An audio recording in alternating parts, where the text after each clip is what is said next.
May the stars be with you.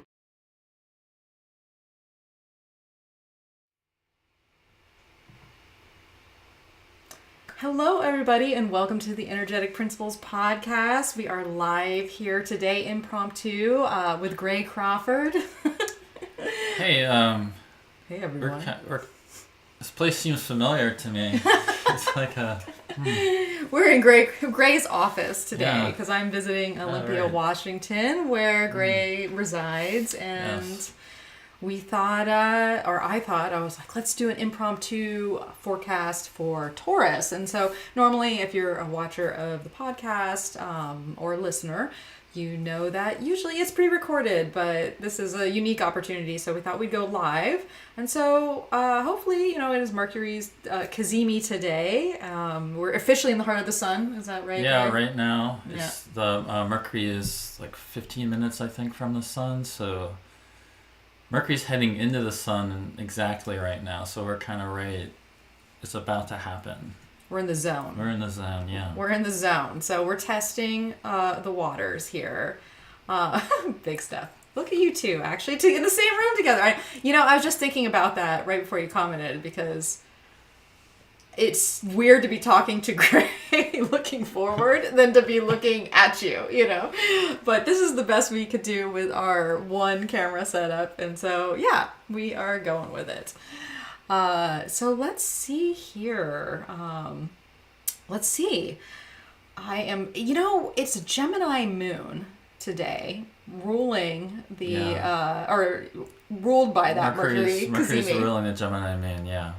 And compared to yesterday's Taurus, I am feeling frazzled. Like, not in a bad way, but I was just talking to Gray about this because you have a Gemini moon, right? And you're, like, used to this. Yeah, in fact, I just had a lunar return earlier today. I have a very early Gemini moon, like 1 to 2 degrees, so yeah.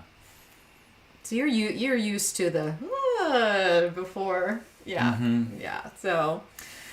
Yeah, I'm getting used to it, and I am relying on Mercury to do its thing for us today. So what are we going to talk about? Well, we're going to talk about, obviously, Taurus season, which is coming up here. It's not quite here yet, but it will be here before you know it. And we just got out of the eclipse season, so I thought we'd talk about a little bit about the energies around the eclipse. And just in case, you've never tuned in before or know Gray, Gray, share a second about yourself. Who you be? Yeah, my name's Gray. Gray Crawford. I live in Olympia, Washington, which is where we are. This is my office space where I do consultations with people. And you can check out my work at graycrawford.net, and you can schedule a consult to meet with me in this very room if you'd like. And we got it fully set up right now. There's a candle, there's some incense, we got some mercury oil. We got doused with mercury oil right before we started here, so hopefully the sound is good. We're experimenting with a different setup, so if the sound is too loud or not enough or it cuts out, please let us know. And if you're watching this after the fact and not live, you can't help us. You can't help us with that. But hopefully you'll enjoy this program just as much. So if you are listening to this as a podcast version and you're not watching us, and there might be some commentary with other people today, so it'll be a little bit of a different format. So let's just talk about coming off of the eclipses in general and the recap of the energy. How are you feeling? How are you feeling with all this Aries, Libra? Well, as you mentioned, right now it's a big deal. It's April 11th for people that listen back to this. So we are 3 days after, this is the third day following the total solar eclipse, and then, which was ruled by Mars in Pisces, forming a conjunction with Saturn in Pisces. And yesterday was the exact conjunction of Mars and Saturn in Pisces. In addition to that Aries eclipse, Mercury's been retrograde in Aries, and today, as we're talking right now, it's literally Mercury's in the heart of the sun, approaching that exact conjunction with the sun. And you mentioned the moon's in Gemini. I have a Gemini moon, so I am used to living with having a Gemini moon and experiencing Mercury retrograde, at least 3 times a year. I always find the Mercury-Sun conjunctions to be really powerful. Having a Gemini moon, and perhaps I'm more sensitized to Mercury in that way. Mercury's a big part of my charts on my midheaven in my natal chart, and I'm Gemini rising on top of that. So today is a great day. Anyone that's joining us live, just to be taking space and clarifying what's been happening. If you're listening back to this later, kind of thinking about this day, April 11th, it's very fortuitous, I think, and fortunate that Mercury's doing this right now, a few days after the eclipse. I think it's just going to be really great to help recenter and clarify what's been going on. Because this is, as I think we talked about in the year ahead, and if you follow astrology, you've probably almost sick and tired of reading astrologers talking about what's going on. But everybody knew this would be most likely, theoretically, based on the astrology, the most volatile, biggest changes, biggest month of the year. And that's because not only do we just have a total solar eclipse and we have Mercury retrograde in Aries, we have Jupiter and Uranus coming together. I don't know, is that chart on the screen or... This is the beginning of charts on the screen, but we can do it. Let's do that. I'm gonna switch us over. Right now they're very close, but when the sun enters Taurus, they are going to be at the same degree coming together. I think it's the day after the sun enters Taurus that they are exactly together. As we're talking right now, they're already within 2 degrees of one another. Very close. So there's a few things going on. Okay, total solar eclipse in Aries, the exaltation of the sun, the moon signifying the people, eclipsing the sun in its exaltation, signifying, leaders and authorities and people with big positions of power. We have Mars and Saturn starting a new cycle at the same time, which is a very important 2-year cycle in mundane astrology. We have Jupiter and Uranus coming together at the same time, which is a huge 14-year cycle. And if that wasn't enough, we have a comet going on. A comet? Yeah. What comet is happening? There is a comet. Some people are calling it the Devil's Comet. The Devil's because comet. I guess the way the tail has shown up. But it's, what is it called? Comet Pons. I have it written down. Pons Brooks is what it's often talked about. It's been seen in past years. Different appearances it's had. I know 1385, 1457. I was looking on the Wikipedia. Also, they were saying 1812, 1883, 1953. It hasn't shown up in a while. 60-ish years, or it's like a 70-ish years. And so, Gray, what do you think a comet brings to? I feel like I just saw like some sort of book or meme recently that's like, oh, it's not about the planets, it's about the comets that like really impact things. And so what do you think a comet brings to the table of astrology or just energy? Yeah, well, it's not completely dissimilar from a few of those things we just mentioned. And so that's what's, I think, really fascinating about it. It's sort of all those things I just mentioned that were happening astrologically. There's ways a comet lines up with those, and just really a comet showing up really amplifies all of it. One, Mars, Saturn coming together, often we forecast troubling, difficult events.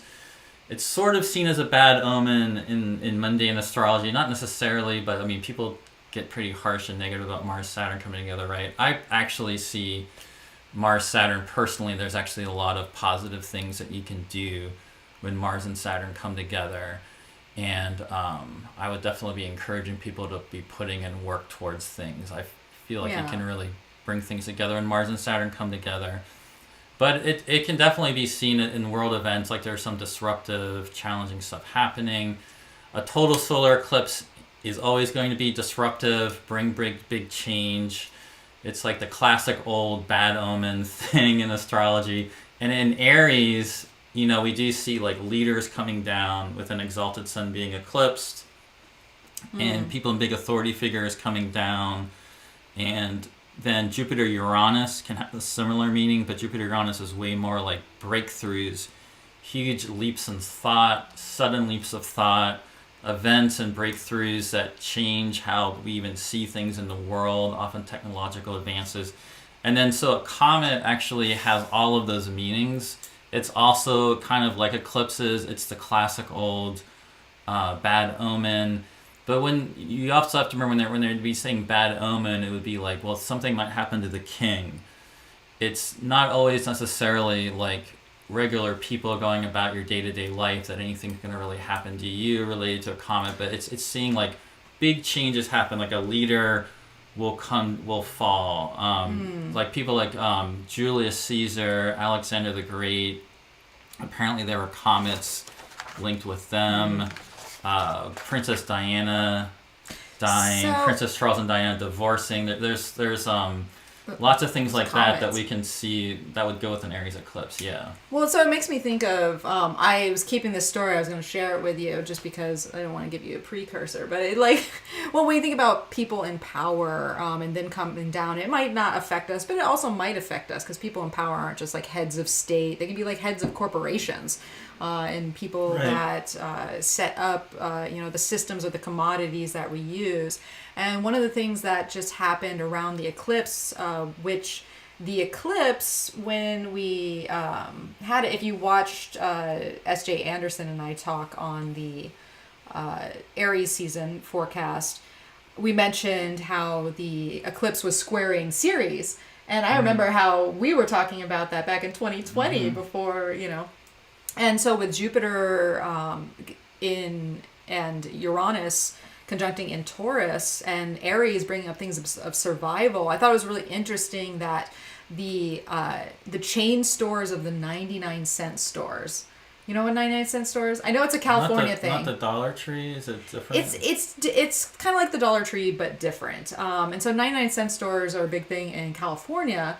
And what makes them different from the dollar stores is they have a lot of produce and food, and a lot of people shop there, that don't have a whole lot of money because food is getting so expensive. They shop there as a regular place to get affordable, decent stuff to eat. And so they announced just before the eclipse that they were shutting every single store. Wow. And so this is a huge deal for thousands, tens of thousands of people that rely on these cheaper goods to feed their families. And then, so it's had me thinking about Jupiter, Uranus, had me thinking about Ceres and Capricorn, the survival of Aries, who's making these decisions.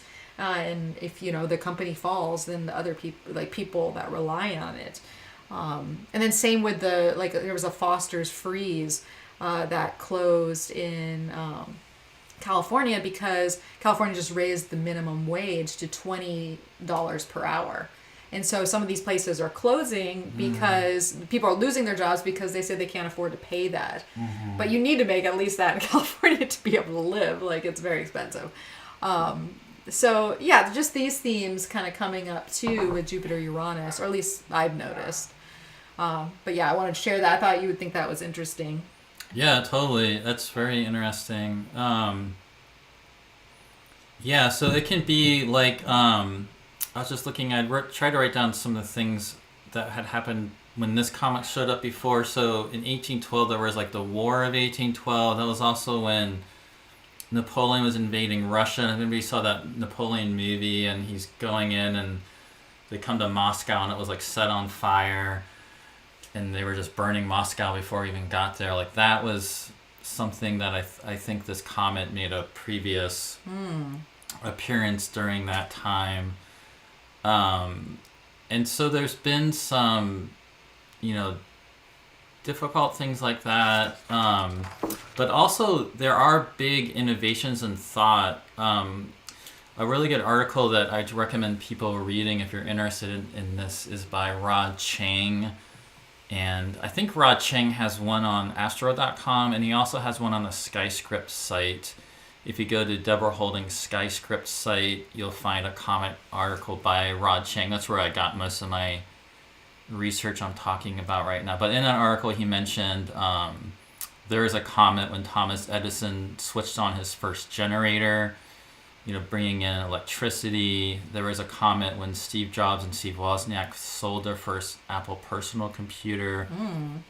And the Jupiter-Uranus cycle, interestingly, has other things like that. Like Jupiter-Uranus goes with the invention of the light bulb, with the telegraph, first radio broadcast, first internet transmission. Actually, when the first personal computer was invented during a Jupiter-Uranus time period. So I guess maybe a comet was there when they were selling it then. So there's a lot of the big technological breakthroughs with Jupiter-Uranus.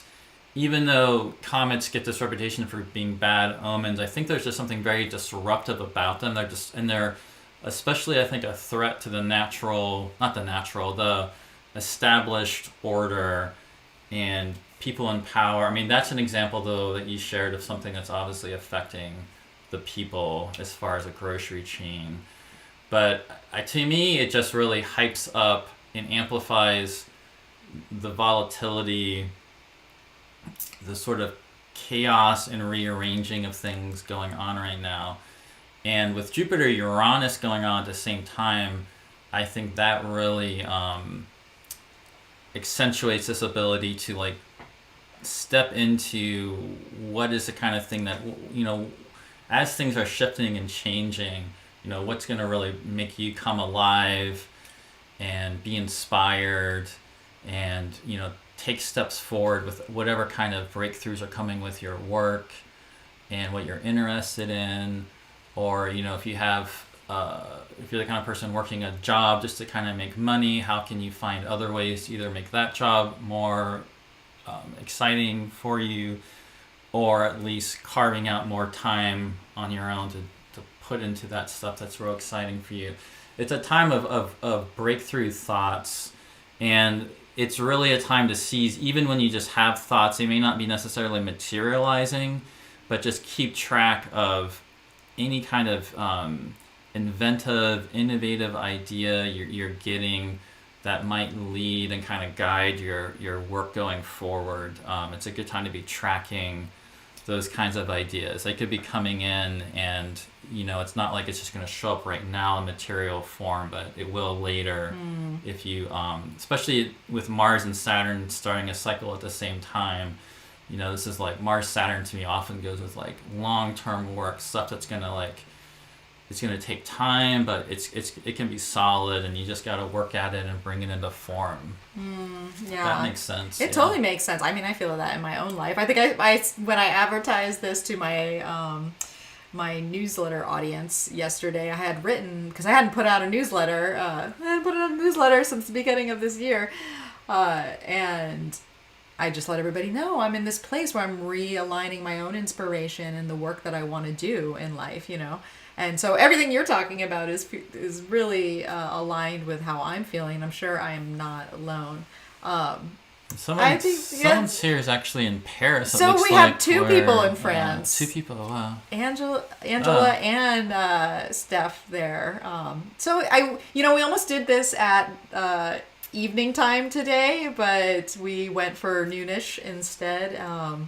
To accommodate our European audience here. And just FYI, France is my favorite place in the world. If I could live there, if anyone wants to adopt me and let me come live with you, yeah, let me know. I know there's been lots of big protests and things happening in France, so that's been one of the places where there's been a lot of things going on. Some parts of the world you can kind of see that Jupiter-Uranus has been already coming in pretty strong as we come to this time period, but really I think everywhere we're going to start seeing more of that Jupiter-Uranus coming in. Well, even if it's, well, I think that's a big thing with what I was talking about with the minimum wage going up in California, because that had to be fought for, right? And then as the the protests come and people want a different reality, but think about Taurus and where the manifestation, literal, what's your literal fixed material world look like, and how can we upgrade that and change that? There's going to be a fight and a rebellion against these things so we can get progress, but then also the instability that comes with that will be oh, okay, well, you just got $20 an hour for working at Foster Freeze, but oh, guess what? We're going to close the store, so you don't get it after all. And so it feels kind of like what you were saying, Gray, and what we actually talked about on the year ahead is the patience that we need with these energies to sort themselves out, and what we're experiencing now won't have really the oomph of the change that we're looking for in these longer structures or systems to implement themselves until, we figure out how to innovate the whole thing. So there's going to be sort of this hot and cold energy with Uranus and progress of like maybe 2 steps forward, 1 step back, like, because we have to redo the whole fixed structure. I would say that's true, but also with Jupiter Uranus, one thing for people just to be ready for it, because it also honestly depends on your own life and what's happening with your life, and you're in this place. Yeah. But one thing, when they do come together, can definitely happen, what Mel was describing, but also what can happen is it happens, and it happens fast, and it's like something flips, and there's like this really fast accelerated development, and it's like you're in this whole new thing, this whole new path or whatever opens up. And I saw T in the audience. I'm happy to see is here, which is reminding me that anybody out there that is a Jupiter Uranus person, you might be even more attuned to this. That could be if you're born with Jupiter Uranus, especially if you're born with a Jupiter Uranus conjunction and you're born from one of these time periods. So that's like 83-ish, 97-ish, 2010-ish, 2011. They may be a little young for our audience. Yeah, probably. If you have a kid born around then. Yeah. But it really does, it can bring things in really quickly where you can start moving. And what's interesting about that with a comet, I was just looking at my notes I took from Rod Chang's article on comets, because he also brought up the Chinese perspective, which I think is nice to bring in because we don't always hear the Chinese perspective on astrology. And they called it something that he translates as the broom star, which in some ways can be bad luck, but he was saying you should also remember that brooms are used to clean and sweep away unnecessary stuff. So the way comets can also indicate this sort of chaotic change and destructive things happening, and we can see that going on in the world. There's also then going to be new opportunities, new chances, things are getting moved around, and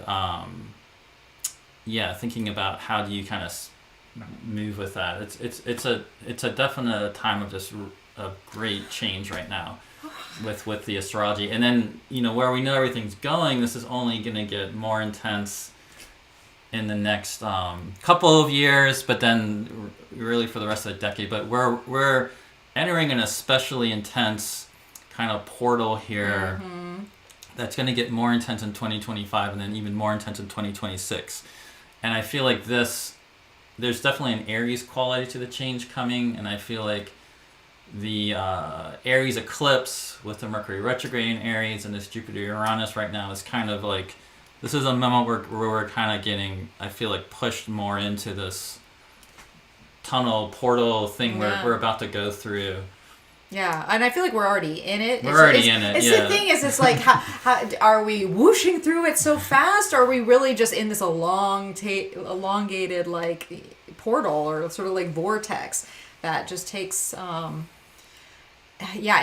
our concept of time, like, as in the grand scheme of all of life, this whole blip of a decade will be very minute, but as we live it and we're feeling all the changes that are happening and how we kind of navigate these changing realities, we keep saying like it's intense or it's volatile, but at the same time all that means is it's got that creation energy, got that creative chaos where it is literally creation energy. It is. It's like a big, like, whether or not the Big Bang is actually true, that's been the theory for a while, but that idea of a Big Bang, like we have that right now. It's like something, Yeah. It was just coming in. Yeah. I watched a guy, oh God, I'm forgetting his name, on one of the Kepler webinars a few weeks ago. And he had us doing these exercises of, kind of the void in your mind where you close your eyes and like really when all you see is darkness and you're hearing outside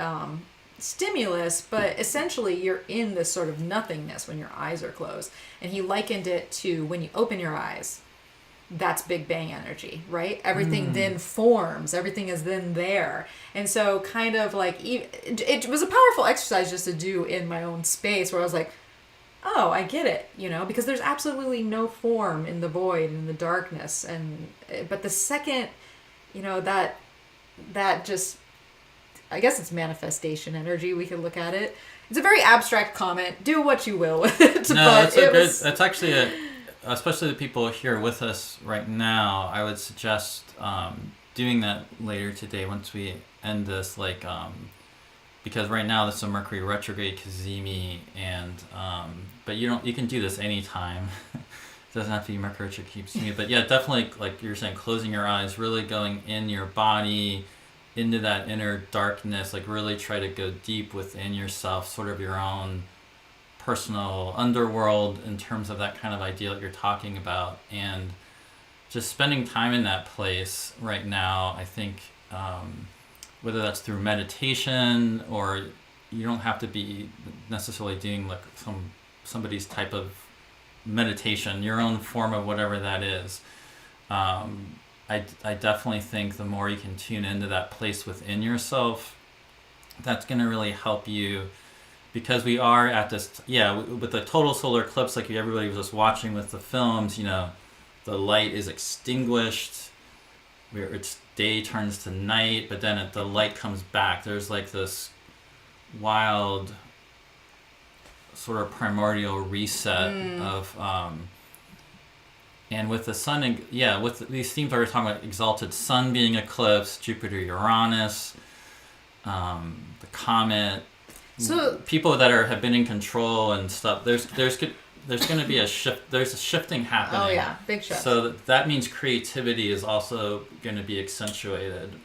So let me ask you this, Gray, because I came to my attention just before the eclipse, and it kind of caught my eye because I remember talking to you about how we're not going to have a Pisces solar eclipse, right? And so really the last time that the nodes were in Aries and Libra, but the reverse, when the south node was in Aries, it was one of those skipped moments too, where we didn't have a solar eclipse on the south node of Aries. And so we had the north node eclipse, what was it, like 2006, 2005, 2006? I don't remember. I know, we probably should look that up. But we had some in Aries, Libra, though. I feel like, was that like 2015 or 14? Yeah, but there was no solar eclipse. So I'm just thinking about this idea of like a solar eclipse. A solar eclipse. So basically we've had... Yeah, there was one in 2005 and 6. Yeah, so... The last one in the series, I think, was 2006 even. So it really hasn't been from the 90s that we had a solar eclipse that was a release point from Aries. You know what I mean? Versus the solar eclipse that is an opening of like north node energy. There was one in like 2005. I know with the last 2005. But it was a north node one. Oh, so I'm okay. thinking about about the idea of like the eating and the hunger and the moving forward versus the release and the kind of clearing out of like maybe the identity like or the power. An Aries south node eclipse. Yeah. It's just been a really long time since we've had something like that. Because I think it's important to have both, the flip of the head and the tail. And like doors that open to engage with that energy. Maybe I'm just commenting about, I don't know if that makes any sense or like brings up any ideas, but I just thought it was interesting that it's been a long time since we're able to open a door that releases that area. So what's all built up in the sense of, dragon head hunger and energy around the Aries, parts of our chart, the Aries energy in the world, and here we're opening another door to it, but it's like that area hasn't been, I don't know. I don't even know where I'm going with that. I feel like the abstract. We haven't talked about that, which I'm glad you brought that up, is that it was a north node eclipse, so it is the head of the dragon. And so being the head of the dragon, there is the hunger, more material ambition being accelerated, and also just sort of it's a basic increased symbolism, surging. There's like a more of a forward, and if see where we have an Aries part in your chart might be getting this sort of like surge of activity coming in. Mercury is in the heart of the sun right now, but Mercury will be going back and stationing direct on April 25th or 24th. I think you're right. It's one of those days. It's in there, depending on where you are in the world. Which will be just after the full moon in Scorpio. So if you kind of keep in mind the full moon in Scorpio coming up, when the full moon in Scorpio happens, Mercury will be in the process of stationing direct. Yeah. And will station direct a couple days after that, very close to the North Node. And at the same time, actually right before that, Venus comes through across the North Node. And so we're going to get, Venus and Aries going across the North Node before that full moon, right around the time of Jupiter and Uranus coming together. And actually when Venus does that, she'll also hit the eclipse degree. Mercury retrograde will come back, hit that eclipse degree, station direct on the North Node, come forward again, hit the eclipse degree. So it's not just that we had the eclipse on the dragon's head, but there's going to be a sequence of planets coming through and reactivating it. Is that a dog or is that a... There's some questionable noises on the other side of the door here in Gray's room. So we'll see what that is about. If it's a dragon, there might be a dragon trying to enter. Maybe is it like a Papillion dragon. But anyway, that thing about the North Node. So the eclipses that we had, 6 months ago, roughly in October, in Libra, were on that South Node, and so those could have had a little bit more of the emptying and releasing and letting go of some things as part of making space for the new stuff to come in. And this one is much more on like pushing things forward. Yeah. And I feel it. It was kind of amazing, just the swirl of energy in my life. Like right before my partner and I decided to like redo the entire house, and we just got like more aligned. I've got Jupiter Uranus in my 7th house, so there's a lot of that energy, because that's how the planets are ping-ponging, right? We have that solar eclipse, but it's looking to Mars and in Pisces, which is conjunct Saturn. But Mars and Saturn are looking to that Jupiter, which is that Jupiter-Uranus energy, and it's coming around to Venus and Aries. And so it's kind of doing this dance with Venus and Aries and Mars and Saturn and Pisces, and then Jupiter and Uranus and Taurus. And so there's basically Pisces, Aries, Taurus. This is all the activity that is going on in our charts and our lives right now. But one of the big reasons we are here today talking is about Taurus season, right? Yeah. So where is all this leading us? Because Taurus is really what's great about Taurus season is we have Venus and Mars about to move into domicile, into their respective places of strength. We also we're just going to have a Taurus pile up. So whenever we have a pile up in Earth to begin with, obviously we're going to see the change or the structure or the solidification or the form or the creation in our 5 senses, how we can, touch it, feel it, smell it, taste it, etc. So there's much about this Aries eclipse, Aries season, the spiritualization of Mars and Pisces that is going to get the burst, I think, that we're looking for in Taurus season, because Mars is going to move into Aries, which means it's going to start to activate the eclipse point and the North Node. And so, Gray, what do you think this Taurus season, in comparison to Aries season, how it will sort of play out? Yeah, well, there is, like you're saying, just on a basic level, when we say Taurus season, I think people normally think, Taurus is going to have a lot more going on. But that really is the case this year. Like you just mentioned, we've been in this period where the Pisces, Aries, and Taurus parts of your chart are just getting completely concentrated. I mean, everything is there except for Pluto and then the moon.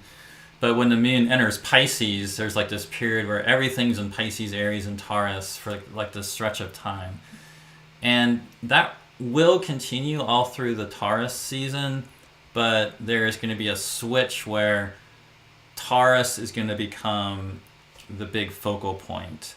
There will still be Aries stuff going on because you mentioned Mars will come into Aries, and so that's going to be big because you'll have Mars going through your Aries chart. But like you said, yeah, eventually we're going to have Venus, Mercury, the Sun, Jupiter, and Uranus all in Taurus, so all 5 of those.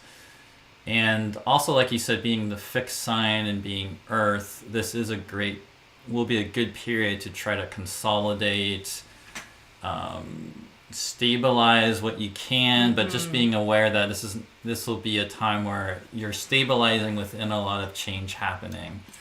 But it will help in terms of grounding, coming back into your body, like you're saying. Like embodying the actual change rather than being made like an inspiration, or you feel the pivot. I like what Steph is saying. She's like, it was like trying to get somewhere through chest high water when everything was piled up in Pisces. And so she's happy for that Aries fire. And I think that will be definitely the case when Mars moves into Aries, because it will help mitigate some of that, that Saturn, Neptune energy in Pisces. But like you said, it's still going to be there. We're not going to get away from any of that. I guess also if you're fixed, like Scorpio, Aquarius, Taurus, or Leo placements, they'll be getting more active too. And we were in an interesting thing where, because we have the mutable cardinal fixed, where everything's focused, it's like no matter what your chart is, you've got to have, they're hitting something, because all modalities, 3 modalities are active. Are triggered. But there is going to be just that influx into Taurus, so that whereas right now there's a lot of the Aries cardinal side is getting a lot. It's going to come into activating that fixed part of your chart especially. So that would be something else notable to start looking at. Yeah, and Pluto's in a fixed sign too. Yeah, so yeah, that's a good point. And that's the thing with the lunar. Obviously that we're going to start, the lunar energy starts from the Aries eclipse cycle, but then we're going to have the full moon and the new moon, and the quarters are all going to be in fixed. So we're going to, wherever you have, your fixed signs and your fixed houses in your chart are all going to be activated. And I think that's important to bring up Pluto too, being in the fixed sign, because Pluto is actually going to station retrograde during Taurus season. When Venus is squaring Pluto. So that will be, we're going to get a taste of the Aquarian Pluto for, really, this is the last kind of turnaround to go back into Capricorn for that blip in the fall, which is definitely going to be dynamic. And yeah. Yeah, so, I have that written down as being May 2nd. I don't know if that's my time zone or, whoa. Wait a second. Did you say Pluto and Aquarius? We're talking. Is that what you said? Did you listen? Is that my cue? We have. Is that my cue? Yeah, Pluto that's and Aquarius? How'd you get into my house? It's just Mercury picks locks. You left the window open on the top here. Oh, how did you get in here too? Thank you. No. Here's a spring flower to trick you to walk into that Pluto underworld that you guys are talking about. Yes. And did I hear that you that Pluto's going back into Capricorn? You heard correctly. Yes, later in the year for about 2 months. 2 months. 2 months to prep us for Mars going retrograde. Right. That's right, because Mars goes in all the way to Leo, like 6 degrees, and stations retrograde and goes back. Wow. Huh. All right. I just thought I'd stop by. Yeah, you got anything to say about that? I do. I always have something to say about something. But how's everybody in chat? Chat is good. Mm-hmm. They're really, people are excited that Nicholas, Mercury... Pluto walked in the door. Mercury walked in the door, disguised as Pluto. You know what's interesting is is I was downstairs looking at the amazing bookshelves that you have, Gray. And you know which book I pulled off the shelf? I own this book. I just went to it. It was James Hillman's book, The Underworld. What is it? Dreams in the Underworld or something Yeah, like that? Dreams in the Underworld, which is a Plutonian book, Right. really, in the end. Oh, well, so T says, I don't know who this is, but it's funny. Hello. So, who is this? I am everything and nothing. I, along with the triple goddess, only know the way to the underworld. So make sure, those of you watching, that you have your gold coins, that we will insert, or you will insert, right? I lead you to that place. That's who I am. That's who I am. Today, at least. Today. Yeah. So. He's also known as Sparkles of Gold on this planet, but on the underworld. Yes. I am definitely in underworld zone today. Well, but it's the sparkles of gold that you need to go to the underworld. You do. Oh, It the comes coin. into the coin, it yeah. comes into the coin. Also, sometimes people need to be tricked with the illusion of something that's sparkling. They find something, little do they know what they're grabbing and what they're walking into, but that's the more mercurial Hermes trickster part of it, I would say. Well, he is the psychopomp, Yes, but hi to everybody out there. And I was listening to your all forecast earlier. Oh, you were? Yeah, I was in between places. Oh, okay. and I picked up a signal, and I thought what you all were talking about was interesting. The comet stuff was interesting. Yeah. And, but obviously you're in a Pluto place right now. Yeah, so what do you think about the Scorpio? We're about to talk about the Scorpio full moon, I think. Oh, yeah. I think Well, that's where we you were were going kind with of- it. We were, Where- because the Scorpio full moon is going to be squaring Pluto, Yeah. who will go retrograde a handful of days after. Any thoughts on Scorpio full moon? Yeah, I do. What degree is it happening at? It's happening Like 4 at... 4 to 5. Yeah. Which is really close to the Taurus eclipse that we had, the opposite degree here in the fall, if I'm correct. The last eclipse that happened in the Scorpio-Taurus axis. I think it is, actually. It is, yeah. And I, it's also interesting, too, because by sign it's in not the same degrees as the 21-degree Jupiter-Uranus conjunction, but we are dealing with Scorpio-Taurus archetypes. And for me, what comes up is, for those who've been really affected by those eclipses in the past, who, let's say, have fixed angles in their chart. What? Yes. This is a continuation of a story, I would say, here, too. But I think Pluto, the scoring with Pluto, is another chapter in this is a reminder that we're in a new Pluto place.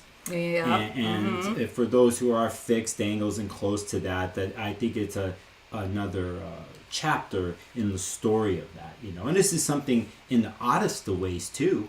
You could think about February, when we had all the Aquarius planets that ran through Pluto at the early degrees. Right?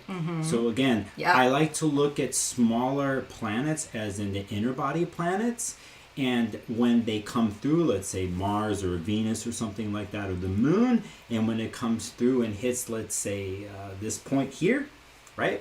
Yeah. That it kind of continues that fixed story. That's how I've been thinking about it. Like, hypothetically, somebody that would have fixed angles, somebody has fixed angles, or maybe there's some other part of their chart that they're fixed very strongly, maybe like their moon, and that's really important, or some other placement. Typically we often talk about those fixed placements. Honestly, a lot of people want those fixed placements. When we elect charts, we like to have fixed ascendants, because that means we're going to follow through, we're going to get things done, we're going to complete things, we're going to be more stable. But fixed signs are not always as good with change, right? It can be a little... And so one of the things, what do you think about, Jupiter, Uranus? Uranus has been working the fixed signs ever since 2018, but Jupiter, Uranus is going to be shake things up even more than the fixed signs even have had up until now. Yeah. So for instance, Combined with Pluto and then combined with this full moon, it's definitely another. Yeah, thing. for fixed, we love fixed for what they can do when they get locked in and focused. But I think a big theme for them since 2018, when Uranus ingressed into Taurus, and then we eventually had it's getting square by Jupiter and Saturn in Aquarius at 0 degrees, and we had these eclipses. It's like, if you fixed sign people and stuff haven't figured out that you need to change, or if you haven't had the breakdown yet, which I think a lot of you already have, you really can get a clue with a lunation like this if you haven't decided to break off these older habitual ways. But I think a lot of those who are fixed angles like me and like you, and those who have planets in there, I think the changes have already been happening. Yeah. And so, it's the question of the resistance to the change. How much? Or, sometimes though, as we know as practitioners when we deal with clients, we see people do the change. And sometimes it's outside of them. Those who are used to being relating to them over the years as this other person, that they're resistant to the change too. Yeah, that's very good.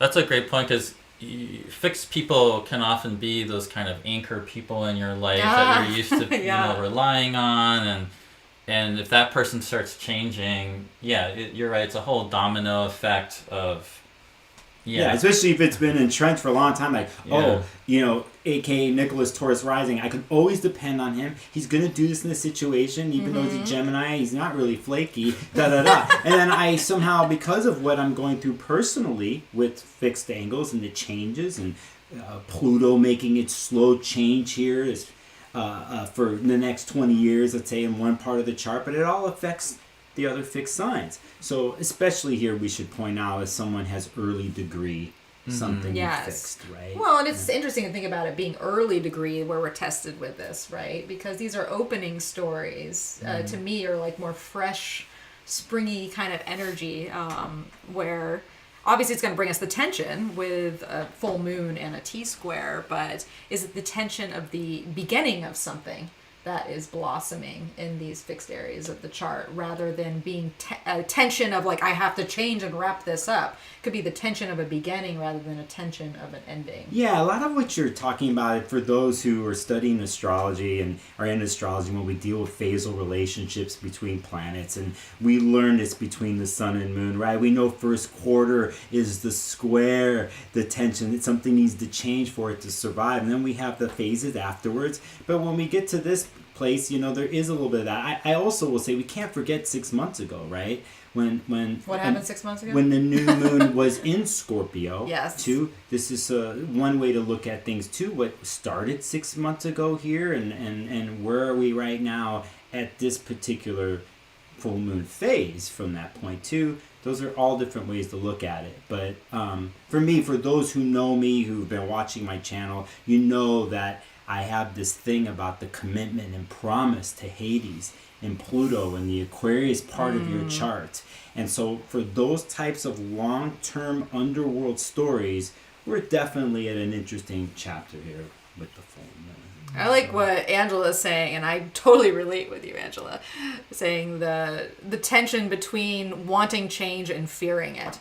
I had that breakdown with myself not too long ago, where I was like, am I going to live my best creative life, or am I going to fear doing that? And then I just live in fear my whole life, rather than committing to the creative impulse and how my life wants to change and what I want to engage with. And there's the battle between the creative and the expressive self, and the need to shine your true essence, and the fear of what that looks like. Because really, to me, that's all that change is growing into yourself further. And so are you going to allow yourself to grow into who you could be, or are you just going to fear what could come if you take that step forward. And so yeah, and this goes back to what the both of you were talking about in the beginning of the stream, the eclipses, Aries energy, Mars ruled activities, and how we're processing and having the sense of maybe pushing forward. You're not knowing what's ahead, but instinctually, impulsively, you cannot help it. Something is calling you here. We do have a Mars ruled lunation here. that's true. You And Mars and Neptune. I mean, thoughts? I do have thoughts on that, and I want to take a moment to talk about it because I referenced this earlier. Just like there's so many people writing astrology content now. If you follow astrology, it's just like you're in this flood deluge, which is actually reminiscent of the Saturn, Mars, and Neptune configuration. Now that I'm looking at it, and there tend to be things you always hear people say about Mars and Neptune, because it can be like an echo chamber, with everybody kind of saying the same thing. And one of the things everyone's gonna be talking about is Mars is dissipated by Neptune, and you can't do anything, and it's just all dissipated, and you're gonna be caught up in an illusion, and maybe Mars and Neptune can sometimes be like a crusader type of a person. But I also kind of think about this is a lot of Mars does like being in water signs. This is a powerful inspirational force. And one thing I was just thinking about to myself the other day was when everyone's writing about astrology and oh, you can't do anything Mars because Mars is with Saturn and Mars is with Neptune. It's all terrible. And if you watch, like, just put on, like, the NBA is playing right now and they're getting ready for the playoffs. And let's just use an example. Someone like LeBron James or somebody else that you're aware of, that they are practicing Mars stuff every single day. They're playing games every single day. They're playing games and Mars is happening with them. When Mars hits Neptune for them, it's a transcendent performance because they are constantly honing the Mars skill. There's no reason you can't be doing stuff with this Mars Neptune. In fact, it could be this very powerful inspirational force. Yes, great. Yes. And I think one of the dangers, what I would see actually with the danger of the Mars Neptune is be careful with the Jupiter Uranus coming in. There's going to be all kinds of exciting movements, and Neptune will dissolve our identity and can get us swept up into a larger movement. That could be a good thing. You could be swept up into a larger movement, let's say like in the 60s, like the Civil Rights Movement and that kind of thing. But also just being aware of, I think there could be a thing with that. Like you could definitely kind of get swept up in something with what's going on. We've had a little bit of training here with this because Venus did this. Venus went through Saturn. Venus went through Neptune. This point in the chart you're looking at, 23 degree Aries, it went through the eclipse zone, the degrees, the nodal degrees, everything. Now you have Mars, in a sense, carrying the energy from this current Mars-Saturn conjunction that we're still in. It was exact yesterday, but it's in between. It's bringing Saturn's imprint to Neptune, and so it doesn't mean that you're completely washed out. As a matter of fact, you may be able to be in an inspiring place, or just to branch out, but you still have the basis and pillars and foundations of Saturn to help you do it. This is where you can remediate and use it. So we don't want to forget what happened a couple weeks ago. Now Mars is coming through. Now, down the line, at the end of this month, when I'm sure y'all talk about it, when Mars ingresses in the Aries, now we got a whole nother beast, right? But for this lunation, Gray, I really like what you said, because can I be honest? This is your channel.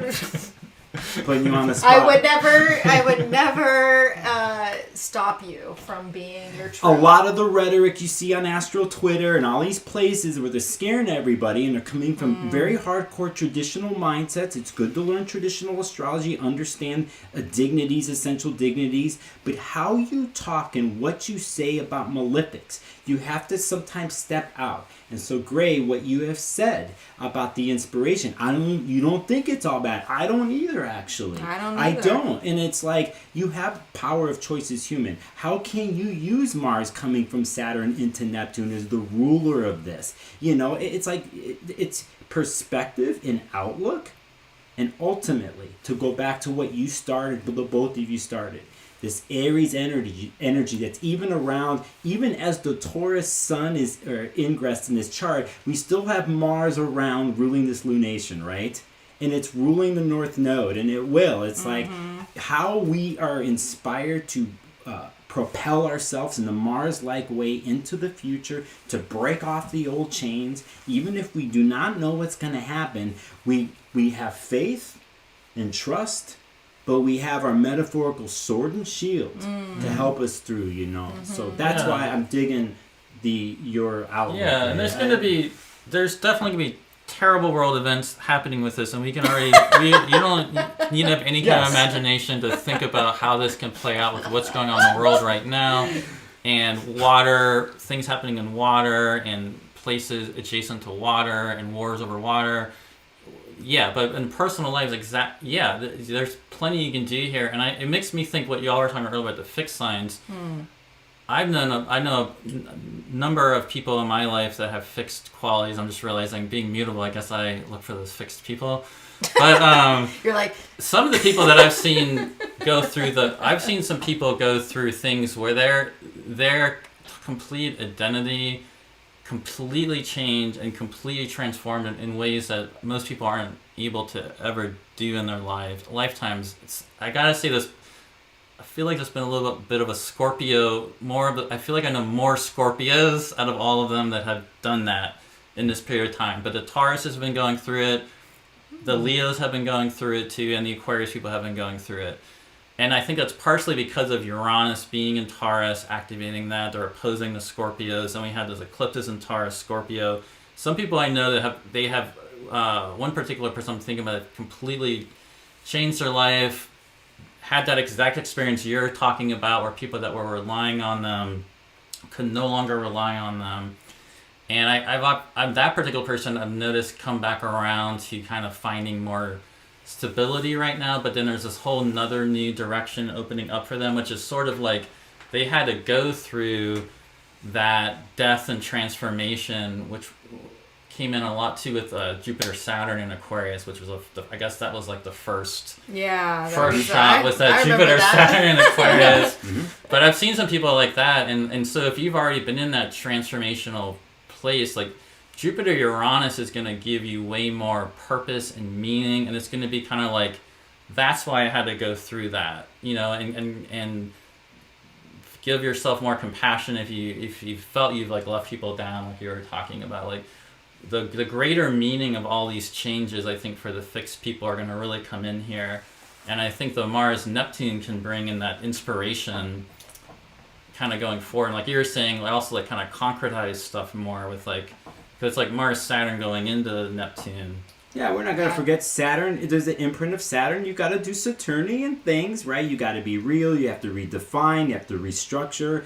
And that takes hard work. Doesn't matter what sign it's in or what it is. It's there, but it doesn't have to be, oh, I'm effed and this is it. It's like, no, you know, you can figure it out. And that's part of it. And that's life, isn't it? I mean, and it's ruled by that Jupiter-Uranus. I mean, there's that Jupiter-Uranus energy behind our Saturn right now, and just thinking about Mars going through Saturn, going with the eclipse, going through Neptune, and then reaching Aries, like, whoo, you know, I did this, and now I'm like fired up. I like what T's bringing up. What do y'all think of the recent emergence of women's basketball, the NCAA, the WNBA, and how the NCAA women's viewership has eclipsed the men's? Yeah, that's a great point. I think that totally lines up with the Aries eclipse, and even the Mars, Saturn, Neptune probably somehow goes with that. But I definitely think that the Jupiter, Uranus combined with the Aries eclipse, and even the comet. I mean, the comet could be part of it too. But all three of those things. That's why I think it's amazing that we're having it at the same time, because they're all things about the paradigm of power, and like that example with men's basketball versus women's basketball, kind of eclipsing it. I think we can see a lot of stuff like that happen. There was just that news story about like 2,000 women in Switzerland. There was a European court that ruled that Switzerland is actually accountable for violating their human rights by not doing enough about climate change. And it's a huge ruling in Europe that could really have vast implications beyond what we don't know where that's all going to go down the line. That could end up being a big thing. And we'll probably be seeing more lots of stuff like that will be happening with Jupiter, Uranus. Yeah, I think what they're referencing in the chat exactly, because there's an article that came out yesterday about the ratings for this championship game on Sunday, and how it eclipsed everything that day, and ratings from before for a certain amount of time, and the biggest watched ratings, the NC2A Women's Final. I also will say that the type of play and players in the last 5 or 6 years coming through women's college basketball is changed, and so you have certain types of players in the last couple of years especially that are breaking records, bringing in different styles of play, and so they are very visual. Caitlin Clark's one of them, who plays for Iowa. This is part of, because she was playing in the final. There was the 2 to 3 games, the quarterfinals and all that. You had the mega powers of women's college basketball playing off each other with some intense play, dramatic situations that were happening in the games. And so I think it's a culmination of things, and from the view of like things changing, it's a lot of things have been being worked on and built up for a long time when it comes to let's say women's college basketball. And it hit the point it's been the last 2 weeks honestly, but it hit the peak point during the final on Sunday. And it's interesting because the men's college basketball final is always played on the Monday and not the Sunday. And so it's timing and a lot of interesting things. But yes, it's a definite Mars-Venus relational story, and how it used to be and what it is now and where it's going, right? And even what you're talking about, because Caitlin Clark, for example, if nobody knows who she is, she's broken all these scoring records, and she can take 3-point shots just from far distance. She'll just pull up from really far away and suddenly shoot. Reminiscent of somebody like Stephen Curry, and that just was striking me when we were talking about that. There was an interesting thing a little earlier in the year where she challenged Stephen Curry, and if you don't know who Stephen Curry is, he's still alive and playing in the NBA right now, but he's already, even though he's still playing, people pretty much agree he's probably the best shooter in the history of the sport. And he certainly revolutionized the sport in terms of being somebody that will pull up from almost half court and hit it. And Caitlin Clark is almost like in that style, and she challenged him to a 3-point contest, and he did win, but he barely won. He had to like hit. It came down to like his last balls, and he had to hit them, and he did hit them, and he won. It wasn't Caitlin. But it wasn't Caitlin Clark that he was going. No, I thought it was Caitlin Clark. Because she's in college, but it was another player in the WNBA. I thought he played her at the it was a different one. Two different things. You're saying 2 different things. Okay, yeah, but still, it was an NBA player. He pretty much. Okay. So I did get confused then. It made me think, because you said the thing was on Sunday, right before the eclipse?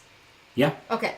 So it made me think back to the lunar eclipse and where Venus is here and how she had just passed Saturn, but she's in that sextile to Jupiter and Uranus, where during the eclipse that was coming, the solar eclipse, Mars is on Saturn. Just thinking about Venus being exalted in this position and having this, boost from Jupiter and Uranus, even though it's, worked hard, did everything with the Saturn, and, they got that Jupiter and Uranus juice, where the Mars energy was more steeped in Saturn at the time of that broadcast. Yeah, and so that would be true. With just thinking of like Venus Saturn. if that helped boost, the interest. Or I mean, personally, on a level, I watched part of the championship game on Sunday. I think too the play is just much more interesting, to be honest. Okay. And it's changed in the women's game. I think it has this kind of energy around it that a lot of the men's game, I don't know, it's not there. I don't know what it is, but from a personal point of view, I just felt more of the juice watching the game and some of the games the last couple of weeks. And this has been going on for a while. So when do you know what time the game started? Oh, I don't remember. Okay, it's interesting just to see how the moon was conjuncting Neptune on the day of that game. That is interesting. And thinking about like what Gray was talking about earlier is like Neptune always shows up in sporting because Neptune's the spectacle. And so when there's like sporting events, especially boxing events or MMA events are always aligned with Neptune transits. Can you hit the listing thing? The listing to thing? see the declination. I'm just curious about Venus. Under listing. It's under listing. Oh, didn't I here? Okay. List? Yeah. Venus was one. Okay. Venus was close. I was wondering if Venus was hitting zero declination when that happened too, because Venus was in early Aries, so it was coming up to zero declination means when a planet is moving from southern declination to northern declination is kind of right on this. It's a really powerful place. Venus was close to it because it had just gone into Aries, which is sort of always the symbolism of hitting that Aries point. Which would heighten what you were talking about, yeah. I might gonna stroll out of here. You guys do your things thanks for letting me drop by and say what's up. We're glad you were able to, quicksilver your way into here. Yeah, I have to apologize to you too because I know you asked for that bottle of whiskey and the thing, and I was like, I didn't have time to stop by the store for you all and. We got drunk on your presence. That's what I like to hear. But thanks for letting me say what's up. And I'm looking at your cheat notes here, and I'm like, you ain't messing around on the rest of the stream. So we ain't messing around. You're not messing around. The funny thing is, I'm gonna get in my car and finish a 2-hour drive, and then listen to the rest of this. Wonderful. This is surreal, actually. Yeah. This is so real. But anyway, good to see you too. Yeah. Okay. All right. And we'll talk. We will. Talk. And for everybody watching, considering all the transits and the intensity, y'all are talking about it's like one of the more intense months of the year. We could say it is by transit. If you're in situations where it's tough and challenging, do what you have to do to take care of yourself. And then when you're ready, there's always a way.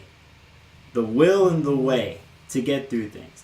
You can listen to the three of us or any other astrologer out there, do whatever, but in the end, you have to make the choices and calls for yourself with your own intuition, your own connection to yourself and nature to help guide you, And so I always like to say stuff like that. In the end, it's like, you are all powerful too. Okay? So where there's a will, there's a way. There's a way. That's it. So that's what's an Aries message. All right, hold on. I gotta give a hug. Oh, we're gotta give a hug. Good to see you. Good to see you. Gray? Yeah. Good to see you, homie. We're gonna talk. I have a feeling we're gonna talk later. He's predicting. I'm gonna go raid your fridge. Okay. Oh, see, wasn't that a treat, people? Wasn't that a treat? He didn't want to share, but that was Nicholas Polymenakos, aka Sparkles of Gold, which you can find him here on YouTube. He does live streams all the time and is very entertaining and will suck you in for hours and you'll be in Nicholas's world. So go check him out for sure. You know what's funny, Gray, is I don't... we were talking about the Scorpio full moon. I don't think... For anybody that is listening to the podcast after this, I don't think we ever even said what day it was. Oh, yeah. It's April 23rd. April 23rd. That's what I have it as. Okay. My computer is doing something really weird right now. So what's really important about that, I mean, actually we've already talked about it a lot, but is we were talking about that full moon kind of with the Pluto, but just keep in mind that it's happening basically at the exact same time as the Jupiter-Uranus conjunction. The Jupiter-Uranus conjunction, every single day hereafter from today is going to get more and more intense, and it's exact on April 20th, and it's only 3 days later that we get the full moon. So right at the peak intensity of Jupiter-Uranus, we get that Scorpio full moon. So it's in addition to that same day that Jupiter-Uranus is happening is when Venus comes across the same degree of the eclipse. And we often see in personal and world events when a planet gets to the eclipse degree, we get sort of a reactivation. So we'll probably see some Venus things, which could again be that theme of women or queer people, trans people, any Venus fashion, music, artists, just relationships in general. Anything you connect with Venus, we might see come in really strong there. Venus is obviously ruling, is the Lord or the lady, however you want to define Venus, Taurus. And so the Jupiter-Uranus connection is obviously connected to Venus. So the fact that Venus is going over the eclipse degree right then, I think is really significant. And then the full moon happens like just a few days after that. So it's a really big deal. And again, just really pay attention to, some of you might actually experience the kind of big innovations that materialize right in exact timing with it. Other people, it's more just like the idea, again, just committing to that, realizing that this is something that can grow and be like a seed of much bigger changes that come into effect later on. Yeah. But it's definitely all about change and directing that how you can. Where do you really want to go with your life right now? Really, if we want to sum up just the first handful of days of Taurus season, it is that Jupiter, Uranus, Sun squaring Pluto, the full moon in Scorpio. These are all, like, every single one of those are big change factors of like the push of like, how do I want to, this is an invitation to transform your reality. And it won't be overnight. We're talking about fixed signs here. And it can bring up some of that chironic issues that Venus we is have. with Chiron Venus too. with That's Chiron. a good point. I didn't mention that. Yeah. She's the sun, because the sun is deferring. When the sun moves into Taurus, it still has 12 days of Venus in Aries before Venus gets to her home and her more comfy home, which has Jupiter and Uranus. So it's not that comfy, but she's going through some things, which means our conscious awareness is filtering through Venus's, reality, and she's on Chiron, and she's working through some things, but she's also gaining some wisdom. She's also learning about herself, learning about her desires, and that could be a time too where you're going through change, and the way you're going through change can really mentor and help other people and inspire them. Yeah. It makes me think to say something, because I have Venus in Aries and Chiron in Aries. I'm coming into my Chiron return right now, and I have a Venus Chiron in my natal chart.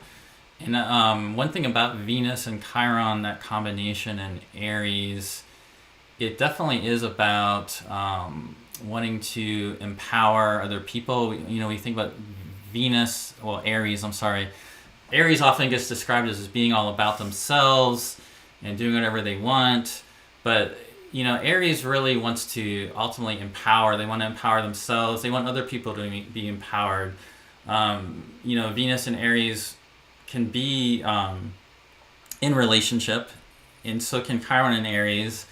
But there is definitely... it makes me think of the kind of thing, because this is something that I definitely have. It's like wanting to help mentor, help people, but it's like you also, it's a way of giving them space and giving them space to grow, and they're not, in a way that they're not reliant on you. You don't need them to, in fact, it's not even wanting them to be dependent on you to being that mentor. It's like trying to help people through something, and then they're going to probably go off and do their own thing and transform on their, you know what I'm saying? But it's teach a person to fish. But right, it's like you're empowering them. You want to empower them to do what they can do and find their own path. And I think there's something about Venus and Chiron combination Aries that's very much like that. And I think this is a time period where we're all really going to be wanting to do that. There can definitely be new alliances forming and new movements and big change. And the more you can not only empower yourself, but then also helping, empowering other people. I think that's very Venus Chiron and Aries. Yeah. No, it makes me think about something that I talk about here frequently on the podcast about leading by example. Mm-hmm. It's like really, especially as we go through all these changes and you're feeling more empowered, when you're empowered within yourself and you lead the life that you feel that aligns with your desires and your will to be and create, other people feed off that. Other people will see it. Sometimes other people are jealous of that or project onto you because of that. But then that gives them information about themselves that they can take in. Because so even if it can be like an aggressive or like, I don't like that, or I don't jive with you because I see what you're doing, it's something, they're getting their own message within themselves that comes through that projection too. So, yeah, it's a very, I really kind of like this lineup for what it can do. Yeah, and we mentioned this before, but also don't forget that there's a bunch of stuff happening here. So there's the Venus Chiron, Venus eclipse, Jupiter Uranus, the Scorpio full moon's coming in, but Mercury's also stationing direct right here. Yeah, so also keep in mind that when that's happening, this is right in the period where Mercury's finally becoming visible again as it. So it's pretty amazing. When Mercury becomes visible, Mercury in its retrograde, we can't see Mercury. Mercury's in the underworld. That's what's happening right now. It's a great time to really be going within into your darkness and regenerating, renewing.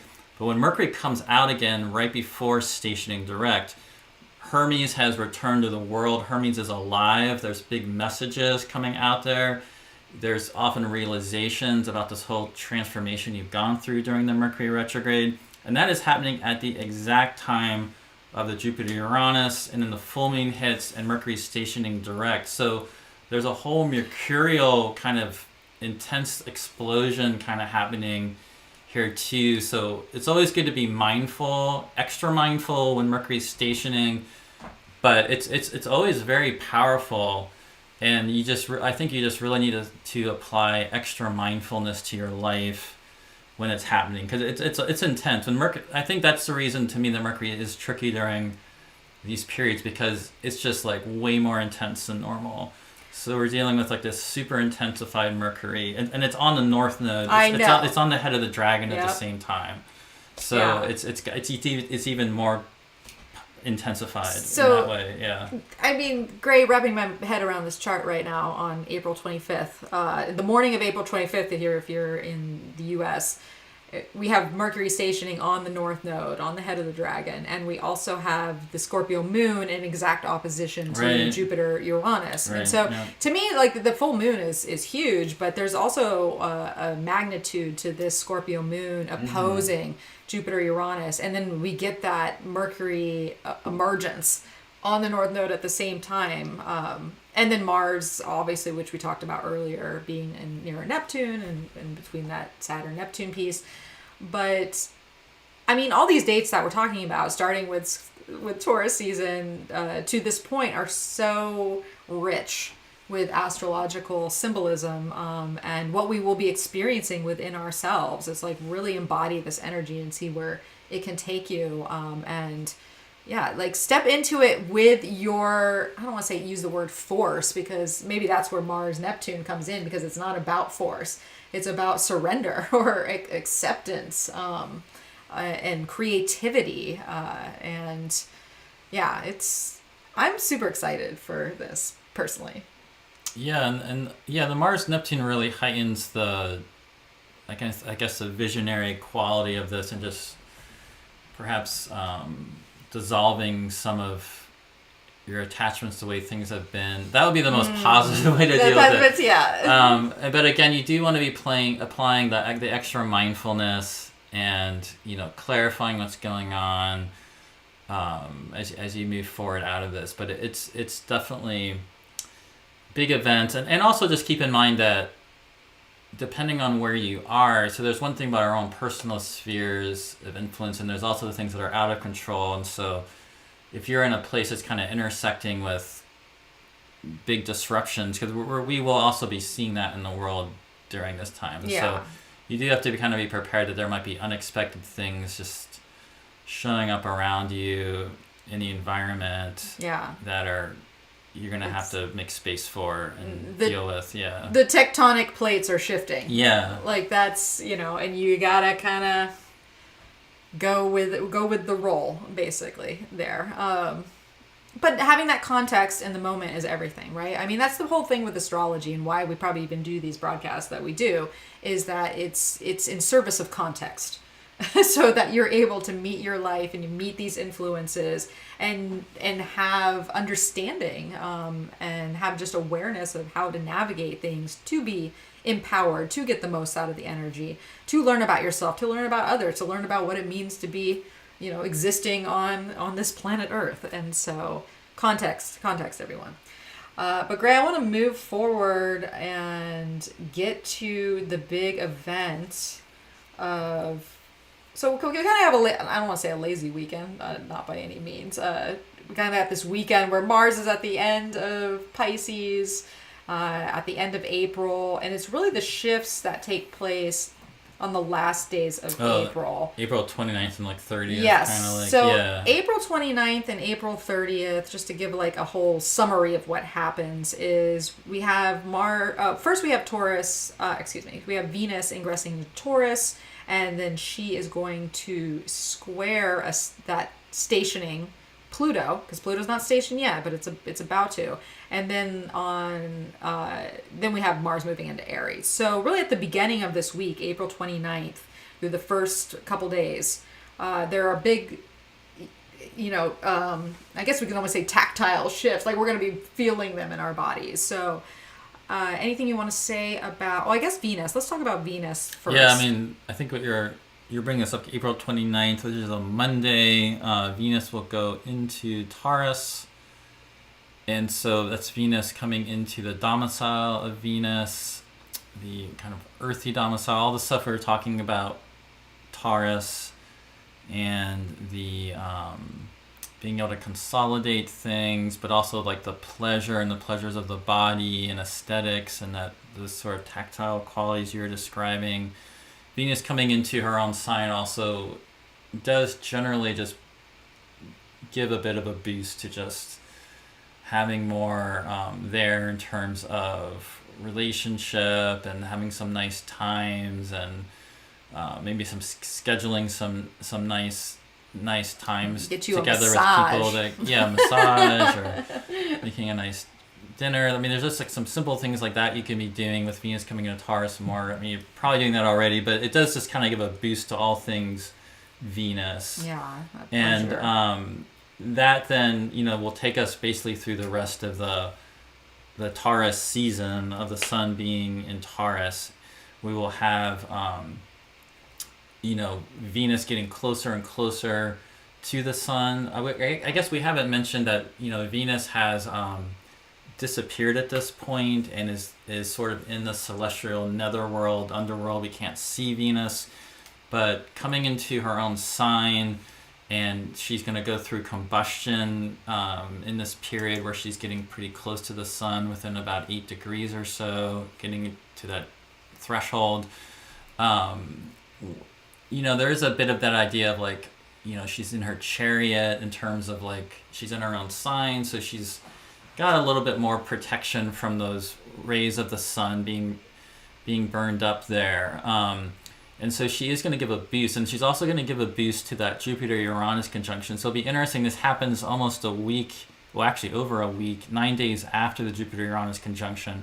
But then Venus coming into that sign where Jupiter and Uranus are, it'll be interesting to see if you notice more things coming into form and embodying more of these changes once this happens, because now she's in her own sign with Jupiter and Uranus. Mm-hmm. And then she's just going to get closer and closer to them as the Taurus time goes on. Yeah. And so we're going to get this and the sun is going to Jupiter and Uranus, and Venus are going to Jupiter and Uranus.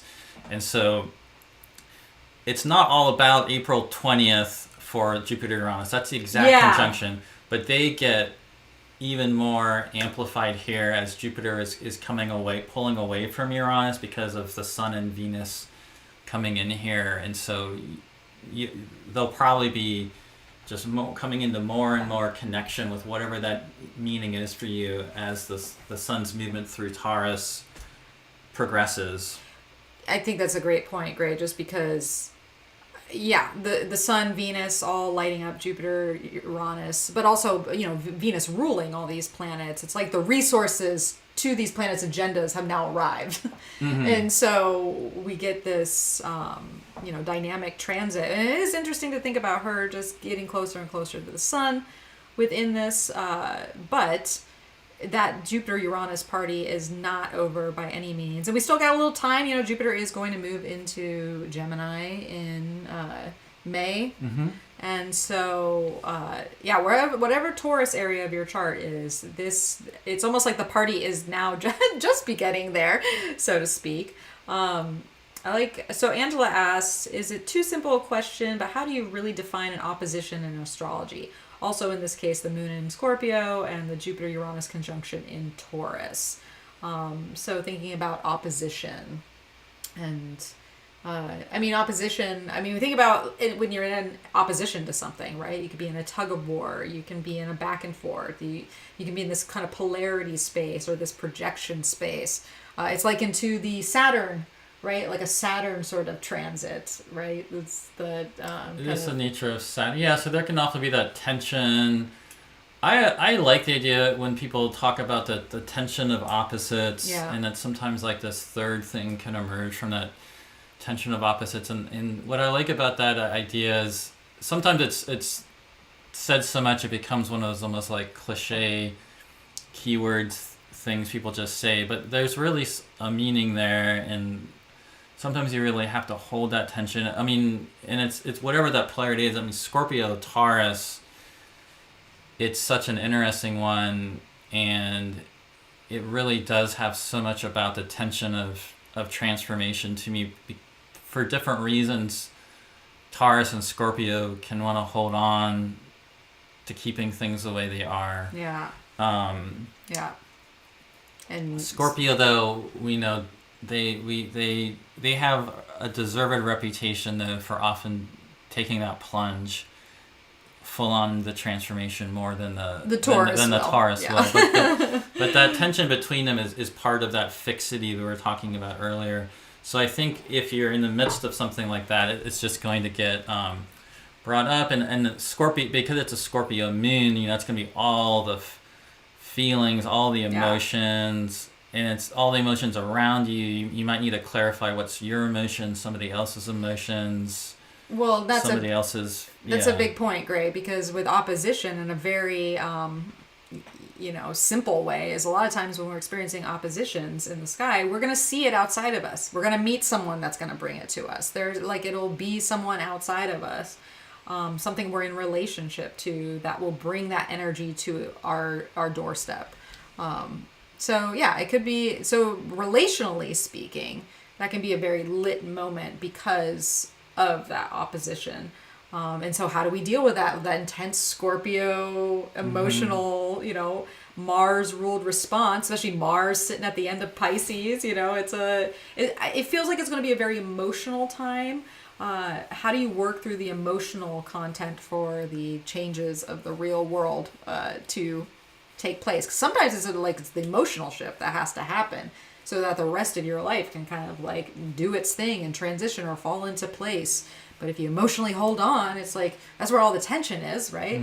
But if you release that and you allow this shift or this innovation or this upgrade or or the awakening to happen, then you can actually see the real life manifestation of what needs to take place rather than being stuck in the...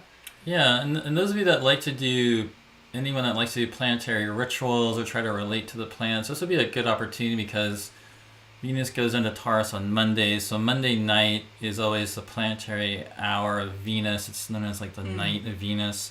So after the sunset, when the sun sets on Monday, Venus... I think for most people in the world, maybe not Australia, but if you're in the northern hemisphere, I think for most people, Venus is probably in Taurus by the end of when the sun sets on Monday. Probably in Europe, a lot of places, maybe not everywhere, but if it is, you could definitely do even like a ritual just to kind of relate to Venus coming into Taurus. And then the next day, which I think we're going to talk about next, April 30th, we should talk about this, Mars goes into Aries, and I don't know if that'll line up actually with sunrise for people. But what's interesting about that is, depending on where you are, it doesn't even matter because you can be still doing something. Sunrise on Tuesday. Tuesday is the day of Mars. And sunrise on Tuesday is a time where you know, that's a Mars day, Mars hour. And anyway, it's just interesting that Mars will go, for a lot of people, depending on where you live, Mars may be entering Aries on a Tuesday, which is April 30th, which is the day of Mars. Oh, it just sort of sorry, my computer's really glitching right now, so yeah. I'm having a hard time changing the screen. It doesn't matter if Mars is in Aries or not when the sun's go. rising on Tuesday, because for most people that day, Mars is going into Aries anyway at some point that day. So you could do that if you want. But in any case, the combination is that, Venus goes in first on Monday on April 29th. Mars goes the next day on April 30th. And that is could be very explosive in the world. I think we should maybe... very empowering on a personal level, just like in your own life. Yeah.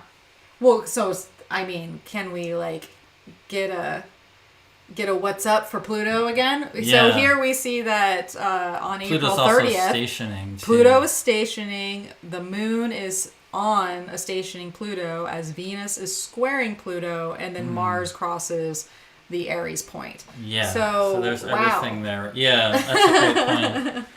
Yeah, so Venus is squaring Pluto, the moon's conjoining Pluto, Mars is sextile Pluto. And the moon, and then I guess Mars and Venus are sort of semi-sextile, but there's a definite thing there where Venus is squaring Pluto with the moon at the same time Mars goes into Aries. So that's a very it brings me back to like the Libra, Libra Aries energy, and thinking about our alliances and agreements and how these can be undergoing in our own life, but on the big world stage, right? There's this square to Pluto, and maybe this power play in the collective around, Venusian themes, and then Mars is extra amped with juice, right? At the Aries world point, like that's of the individual agenda or the power agenda, like that's. I have a feeling this is going to be a big news moment on April 30th. Tuesday. There definitely could be a lot of conflict happening around this with Mars coming in its own sign and being fully empowered. Yeah. But then again, in your own personal life, this can be very empowering. And one thing, so my partner, Jeannie, who has a business called Tides Up Tethys, and she's a gold and silversmith and makes astrological talismans amongst other types of jewelry. And she had recently made a Mars talisman. And the way she described that was sort of using the Mars talisman as like the protector or guardian of your dream. And I think that idea is a good one just to keep in mind in your personal life, with Mars being in Aries during this time, whatever this new vision is that you're getting with the Jupiter Uranus, because Mars is, I mean, there's positive ways to work with Mars, but Mars is difficult and does create conflict, and there is bloodshed and terror associated with Mars. But Mars can also be very practical. We need to find a place we need to direct Mars, and so you want to get this Mars in Aries directed at what is this you're trying to create with your life? What do you need to protect? What do you need to set in motion, and give that Mars a task and a job to do. And because there is going to be this big Mars fire happening the rest of this Taurus time.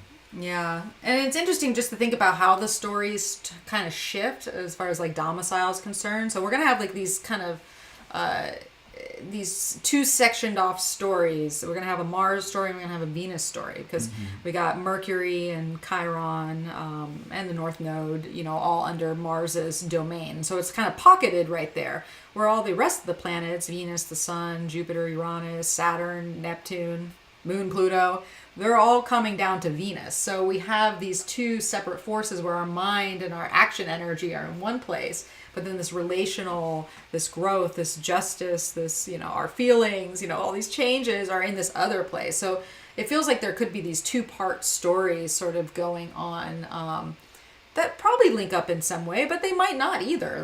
Could be compartmentalized in different areas of your life. But I mean, overall, this is a huge moment that we're looking at. And Pluto's already stationing, but I guess it's officially like 3 days later that the official stationing of Pluto happens. So we see it May 3rd or May 2nd. May 2nd, I think. 2nd. Yeah, I'm probably just late in the day. So depending on time zone, and I think around the same time Mars is basically sextiling Pluto. So there's a Mars Pluto sextile right as. Yeah. So that is a nice harmonious connection between Mars and Pluto. If you've looked ahead at the astrology for the rest of the year, you know that in this Mars cycle is going to end up having everything to do with Pluto by the end, because Mars will ultimately, much later in the year, station retrograde opposite Pluto. But this is just a moment where they're actually in sextile, but if you kind of keep in mind the bigger picture of where everything's going, we're in this big. There's a big Mars Pluto theme that will be playing out this year, and so this moment here of Pluto stationing and really intensifying is to think about. What is this deep Mars? What is this mission that Mars is being given here? And it's you want, again, like we were talking about earlier. You want that to come from the deep well inside you. Like, what is this deep Pluto desire, or what are you really committing to here? And having that kind of inform Mars, so you're really, I guess, aligned with your deepest core purpose, meaning, integrity, values, kind of combining that with a whole Venus, Jupiter, Uranus, Taurus thing happening.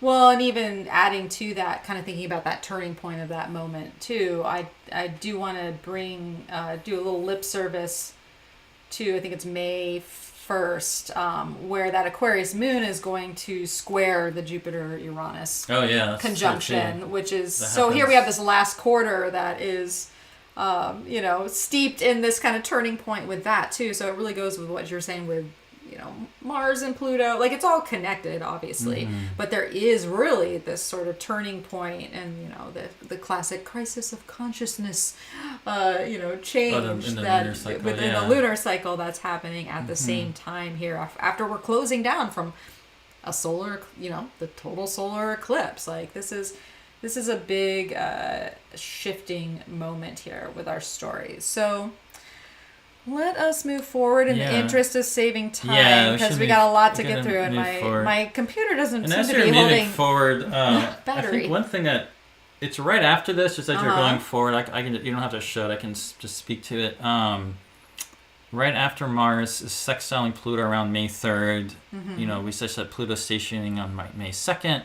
It's about May 4th that Mercury is picking up speed now, and Mercury comes back across that eclipse degree. So Mercury is going to be hitting that eclipse degree, I think, in the next week from now as we're talking. But this will be the second time since the eclipse, and the last time that Mercury goes across that eclipse degree. And so that's something to be watching for, I think, because also at this time, it's about 5 days later than this that Mercury hits its max elongation as a morning star, and it's going to start picking up speed.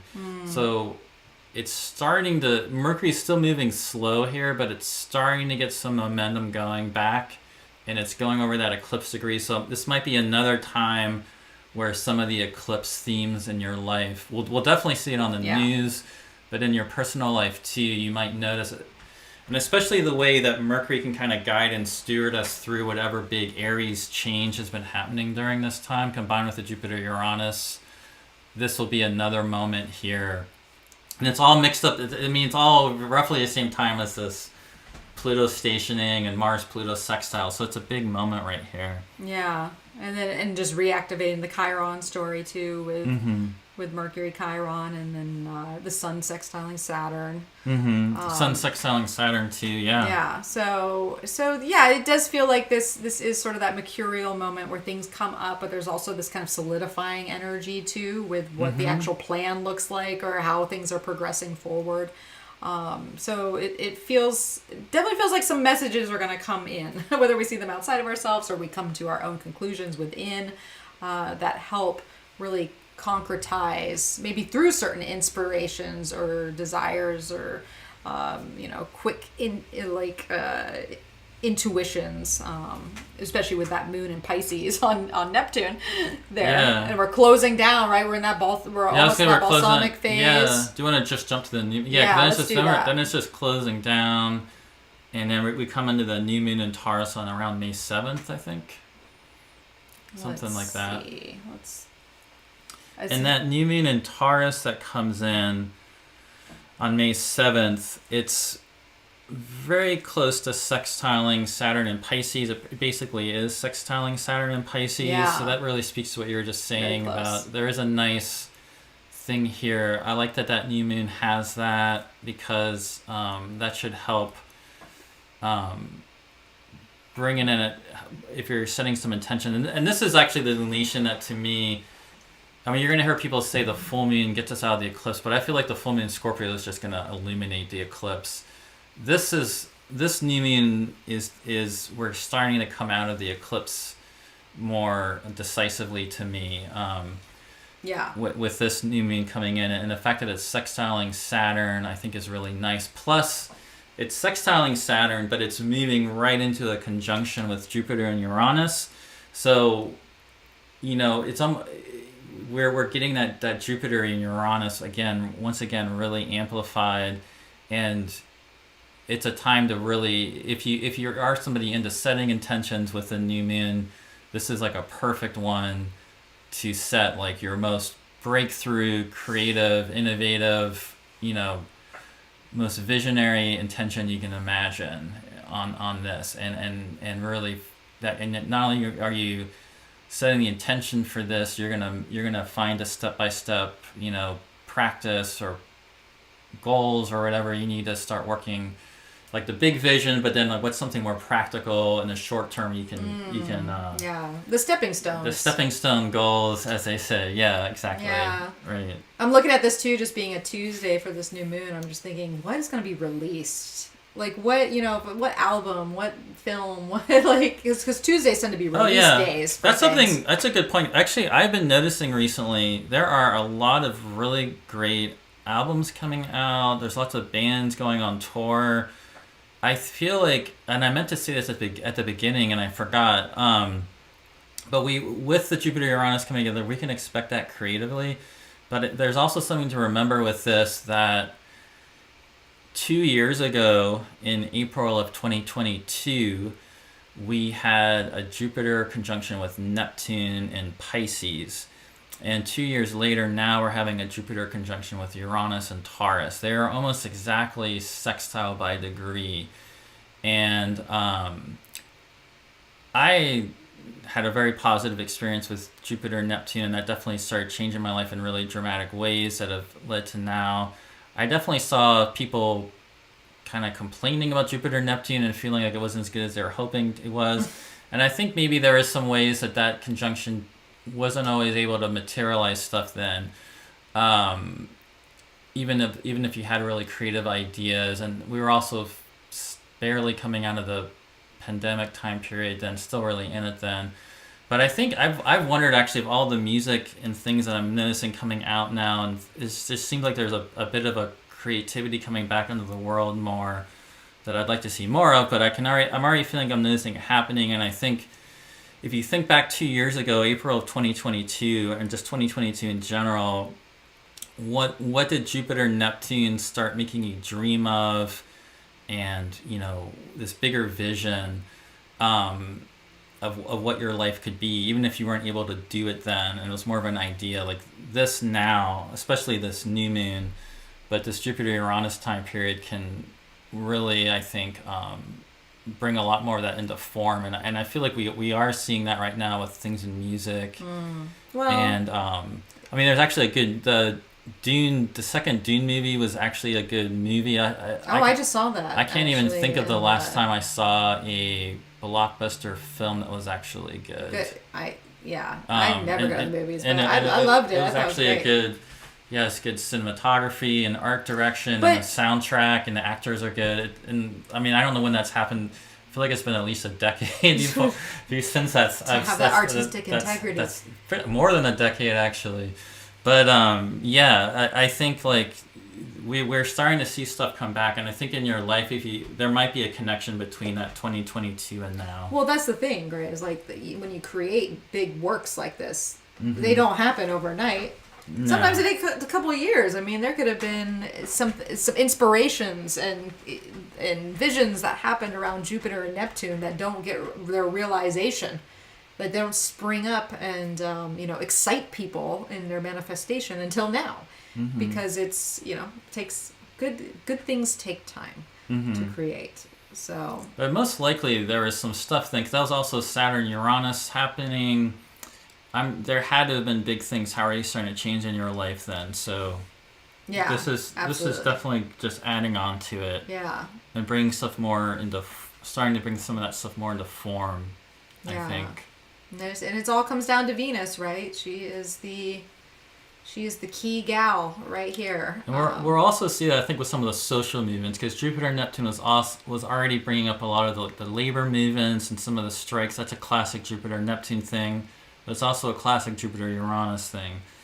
And so some of those movements, I think there's going to be something. It was something that I was actually excited about with this back years ago, like in 2020 or 2021, about what was going to happen.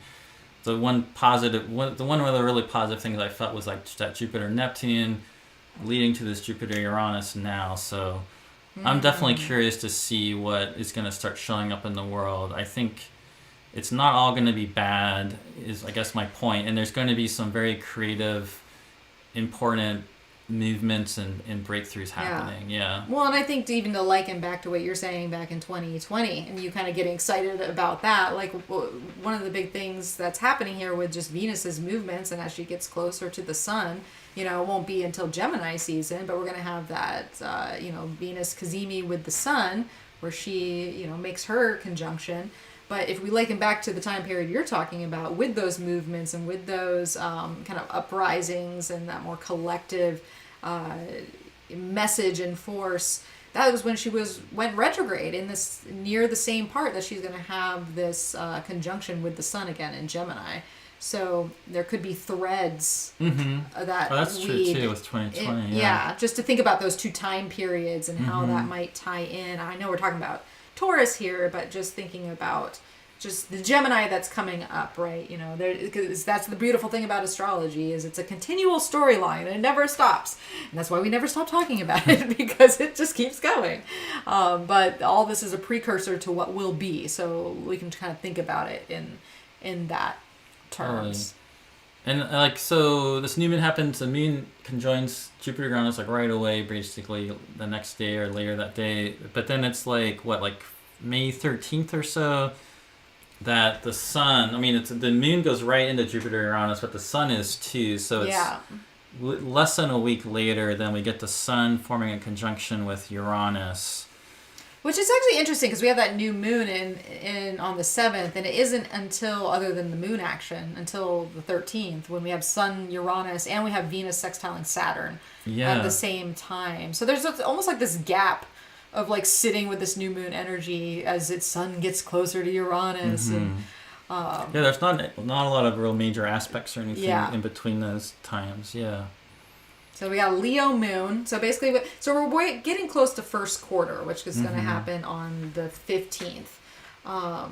And once again, we're going to be activating, obviously, all this Jupiter-Uranus energy. But on the lead up, during this Leo, we get that Sun-Uranus, Venus sextile. It's Saturn. also when, for those of you that pay attention to the Mercury retrograde, quote-unquote, shadow zone, this is also Mercury leaving.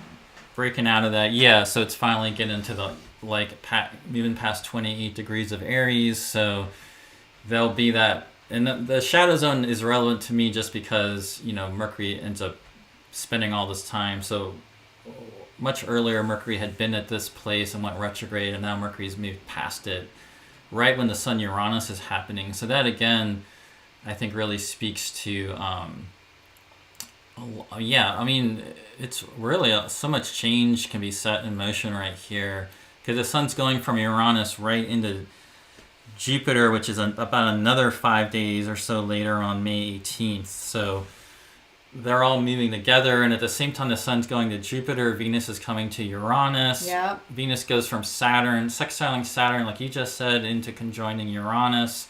So Mercury's now in Taurus. Mercury goes into Taurus, the 15th? The 15th, and then squares Pluto on the 17th. Yeah, that's awesome. I mean, we could talk a lot about that too, but it's the same thing we've already been talking about. It is. It's like it's just re-triggering the same thing. Yeah.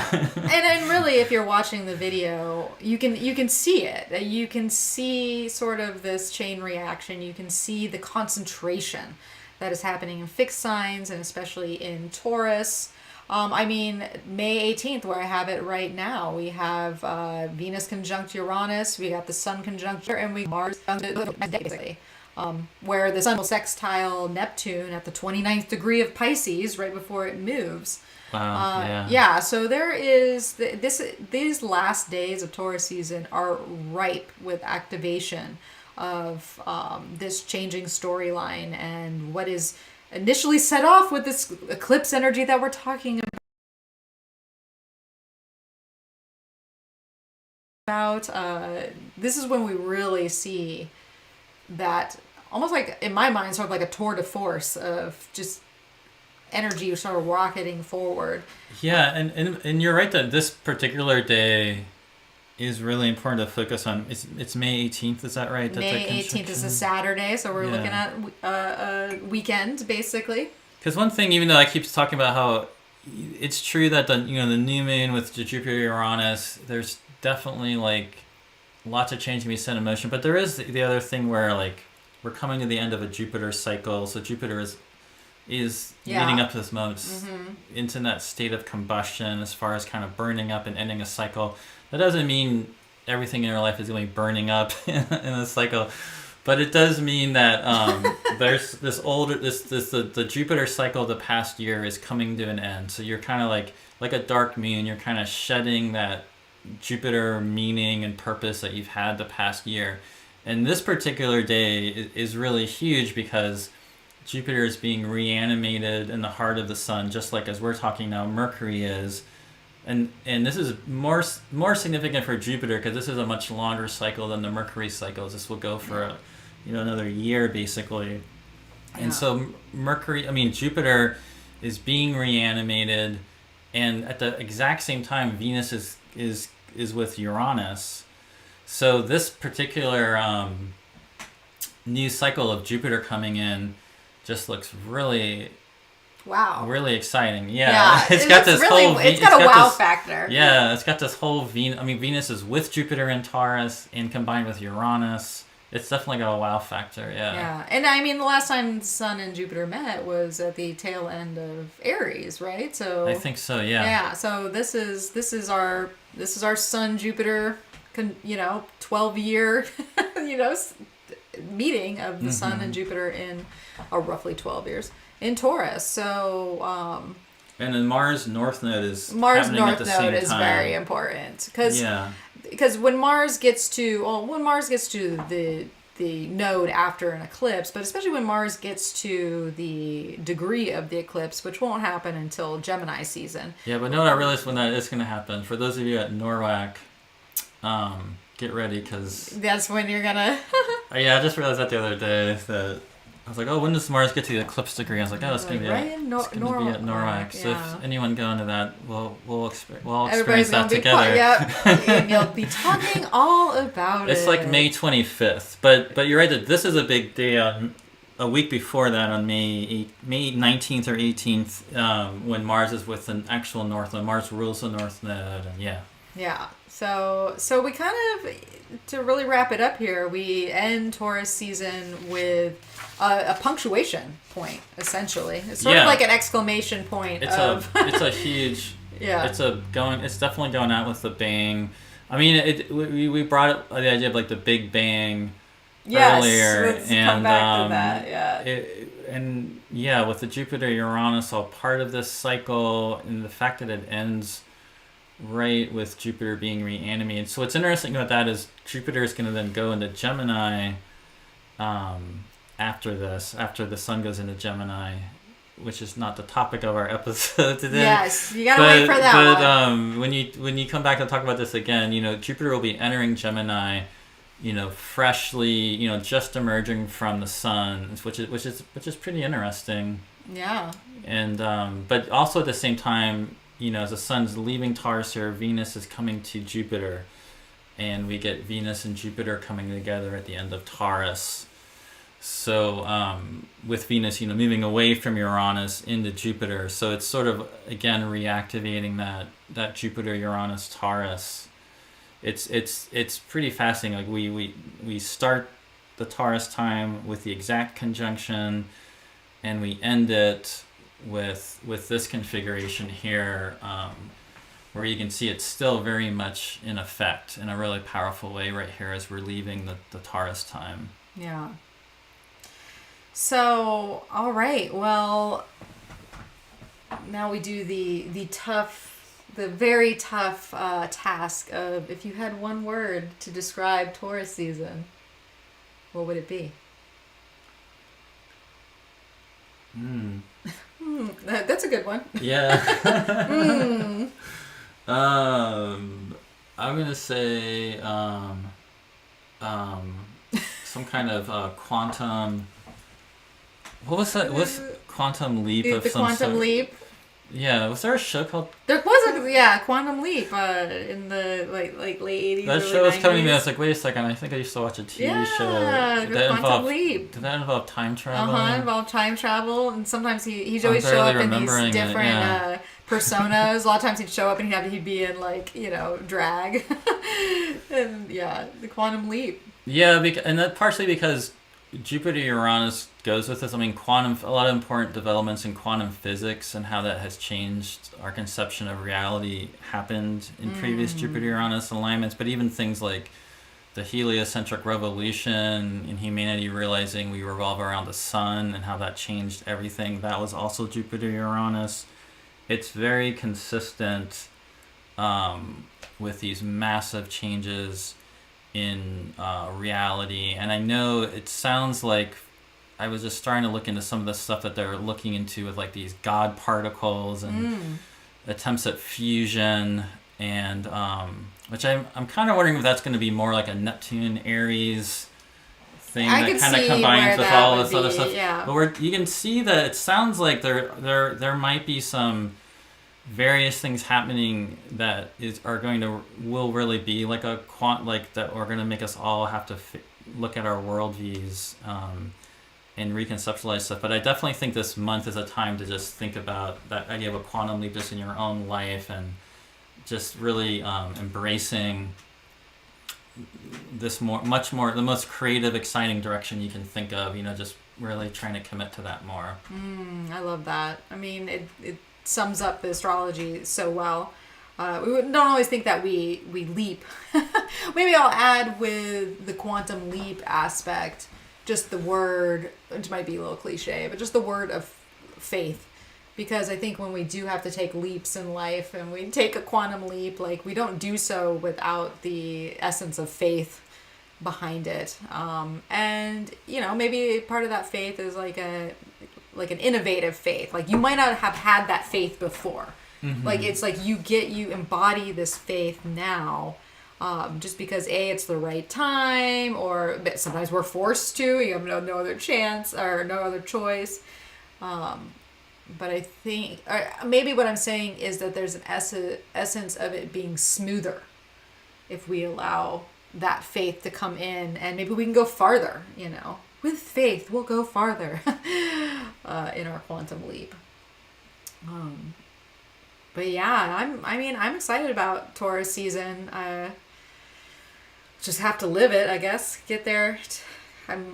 I have some planetary fatigue, as we were talking about earlier in the program, and I saw the link that you sent to of Vivi's article. Oh, right. Yeah, The Art of the Zodiac. Vivi Henriette, she's been on this program before. She wrote an article recently about just the sick of the planets and the planetary fatigue, and it's true. It's a lot. But I guess there's one kind of takeaway of me even saying that is just don't think too much about it. Embody it, live it, be it.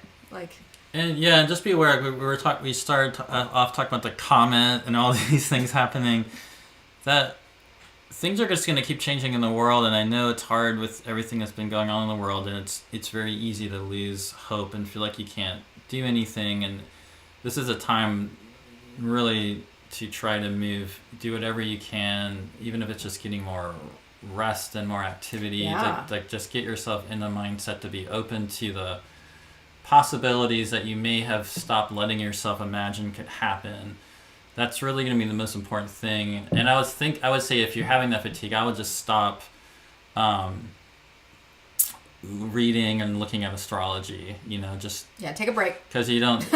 That's less important than connecting to what, the possibility of what could open up for you. That's the best way to work with these Jupiter-Uranus periods. Yeah, especially in an Earth sign. It's not about over-analyzing things or knowing exactly when this transit's going to happen. It could be about closing your eyes, sitting in the void of the darkness, feeling into your body, listening to the sounds around you, letting the experience of the moment of what it feels to be here in flesh, speak to you, and then open your eyes. Yeah. And see where you're at, because we're gonna have plenty of that once Jupiter gets into Gemini, and Gemini season. If anything, give yourself a break right now to to take a step back from, all the talking heads and your own talking head, and just be patient. Even though I'm talking about all the exciting stuff that happen, doesn't mean your whole life is going to change in the way you want exactly this month. Yeah. But just have patience with where you are with the process. It's more about opening to those really exciting ideas and directions that, think about. This is a whole 14-year cycle. And, I can tell you the last time they came together in 2010, 2011, that was when I was getting more serious. I need to really start putting myself out there with my astrology work more and start doing more. And first time I started going to astrology conferences was right then. And basically I've been doing astrology a long time before that, but most of my real being a public astrologer, putting myself out there, my face out there, actually even first of all, my writing out there, has been with this Jupiter-Uranus cycle. My writing really got going at the last conjunction. And so by the end of it, I've went full-time astrology, and so it can take. It's a whole cycle. It's a whole cycle. It's a 14-year cycle opening up here. So it'll has plenty of time to show up in your life. 2 Saturn cycles. Two Saturn cycles essentially. Yeah. Yeah. So that's good words of wisdom. Mm-hmm. Well, Steph says she loves listening to us. She wants to thank us and have a great visit with each other. Thank you for all that have stuck with us. And if you're watching this later, we hope you enjoy it. Gray, what do you got going on? Where can people find you? What's the graycrawford.net is my website, GRAY. And right now, I'm actually teaching a really exciting course in China on secondary progressions that no one here can participate in, but I've been really enjoying it because I'm getting to do live readings, interactions with a student talking about their charts. I'm obviously being translated into Chinese and back, but that's been a very Jupiter-Uranus thing for me, because as we normally, they can't even access most of our sites. They can't watch. Too bad for them. They can't access any of this incredible. Or maybe good for them. This incredible astrology on social media. They just can't see it.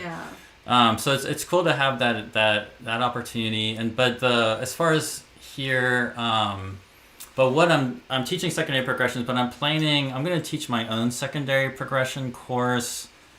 I haven't set the dates on that yet, but it'll probably happen towards the end of June and July. And that will be something, if you check my site, you can do with me. And then as far as next month, if you're going to NORWAC, I will be doing 2 talks there. And if you want to still sign up for NORWAC, you can participate virtually. I'm pretty sure that in person is sold out. And if you do participate virtually, there are going to be some extra things. Like I know I'm doing one where the speakers will be going into little Zoom rooms to interact with the virtual audience and answer questions at times. So they're trying to do stuff like that to make the virtual enticing experience better for people. Yeah. And then later in the year, I'm going to be helping Jason Hawley do a tour to Greece of different sacred sites. And that's really exciting. That's to me like the quantum leap of me doing something totally different this year that kind of goes with what we're talking about. And I'm really excited about where that could lead in the future. I don't really know. And for Gray, this Sun Jupiter conjunction will be sextile your own Sun Jupiter conjunction. Oh, thank you. That's exciting. Nice, Yeah. You have anything you want to announce right now? Well, I do want to say also that Gray has a Patreon. Oh, I have a Patreon too. Yeah. You can join my Patreon. And there's 2 different monthly meetings that I do, that the 2 different levels that you can read about on there. Yeah, so definitely sign up. You host like a salon on there too, right? Yep, one's just around there's a salon right after the new moon where it's more kind of talking about transits, and there's a piece where people can ask about their own charts too, and we can look at that. And then there's one that's also during the month, more like after the full moon, where we've been talking. This is my dog River. That's a pup who's on here. That we've been talking about fixed stars every month, and my partner Jeannie often will help me with that, and sometimes it's just me doing it. But we just did Procyon, which was a great one. And actually, I can tell you, in this time period that we're looking at, actually be earlier than this. It'll be at the end of April. I'm going to do Algol next, in case you want to sign up for that. And because we didn't talk about this, but we didn't. They're all moving over Algol. They're all moving over Algol, and so I thought it would be a good time to cover that. But every month we do a star and talk about the mythology and the magical history, and also look at charts that have it by Paran or projected degree conjunctions, So yeah, so basically Gray's offering a lot, so go over to graycrawford.net and check it out. So all right, now I'm offering not much. I am offering not much right now, but consultations. Yeah, right? I do consultations. I do one-on-one consultations, and I'm in the process of getting Tarot of Her out. We just got. When I arrive home, I'll probably have the prototype at my doorstep for our tarot deck, and then we will be fulfilling our Kickstarter orders, who have been waiting patiently because we are a little behind schedule, but we're almost there. And so I'm actually re-envisioning what my work looks like and what I can bring to the public and teach. I know that's a big thing that's coming up for me that I'd like to engage with more. So it's kind of one of those things that stay tuned. I feel like for me, like this Aries, Taurus energy is this incubation period in my life. And I'm just excited to see where it's going to go. But you can go over to energeticprinciples.com. You can always book a personal consultation. Or tarotofher.com if you want to check out the tarot deck. And there will be a few that will be opened up for pre-sale here probably within the next couple weeks. I know I've been saying that for a while, but it's just we had to get through the prototype phase to get to that before I can understand how many we're actually going to make. So tarotofher.com, sign up for the mailing list, and you'll be the first to know when those few decks will be available. That's a great, we should, it occurs to me that would have been a good example to use earlier, but just to, you being somebody that is an astrologer and a teacher, but you're in this place of like, I need to renew what I'm doing. I want to reformulate what I'm going to teach. This is like absolutely perfect, especially once we get to like May 18th, because Jupiter is like the teacher, and Jupiter being reanimated. If you're anybody that's like that, this is a really great time to just sort of be visioning and planning out, reformulating what you want to teach, how do you want to teach, you know, in any kind of field or, Yeah, because life's not always about rocketing forward. Sometimes it's about reconnecting with your purpose and your desire and what you want to be in service to and in service for and what you want to contribute. What's your impact, you know? Because that's... Yeah, there's times to reframe that. And so I'm in that. And at first I felt like anxious and some shame around that. I'm like, oh my gosh, I'm not. I'm like, what? And I'm like, no, chill. You gotta do your thing. You gotta connect, and I'm a Uranian person as it is, so I feel like Jupiter and Uranus coming together for me is gonna be a very big like, okay, these are my stepping stones as we were talking about. Definitely. So definitely stay tuned. Yeah, thanks, Steph. I appreciate your. I will enjoy it. Yeah. So, all right, well, great. Well, I think we did a good job. So, you too, Nicholas, if you're out there listening on your drive back to Portland right now, thanks for joining us there. And yeah, it's been really fun. Yeah, thank you. I've enjoyed it. Yeah. So, hopefully, who knows? Maybe we'll do it again. If and then River will say bye. Say bye, River. Woo! All right, everyone. Well, enjoy your Taurus season. Take care with all those energies. And as always, may the stars be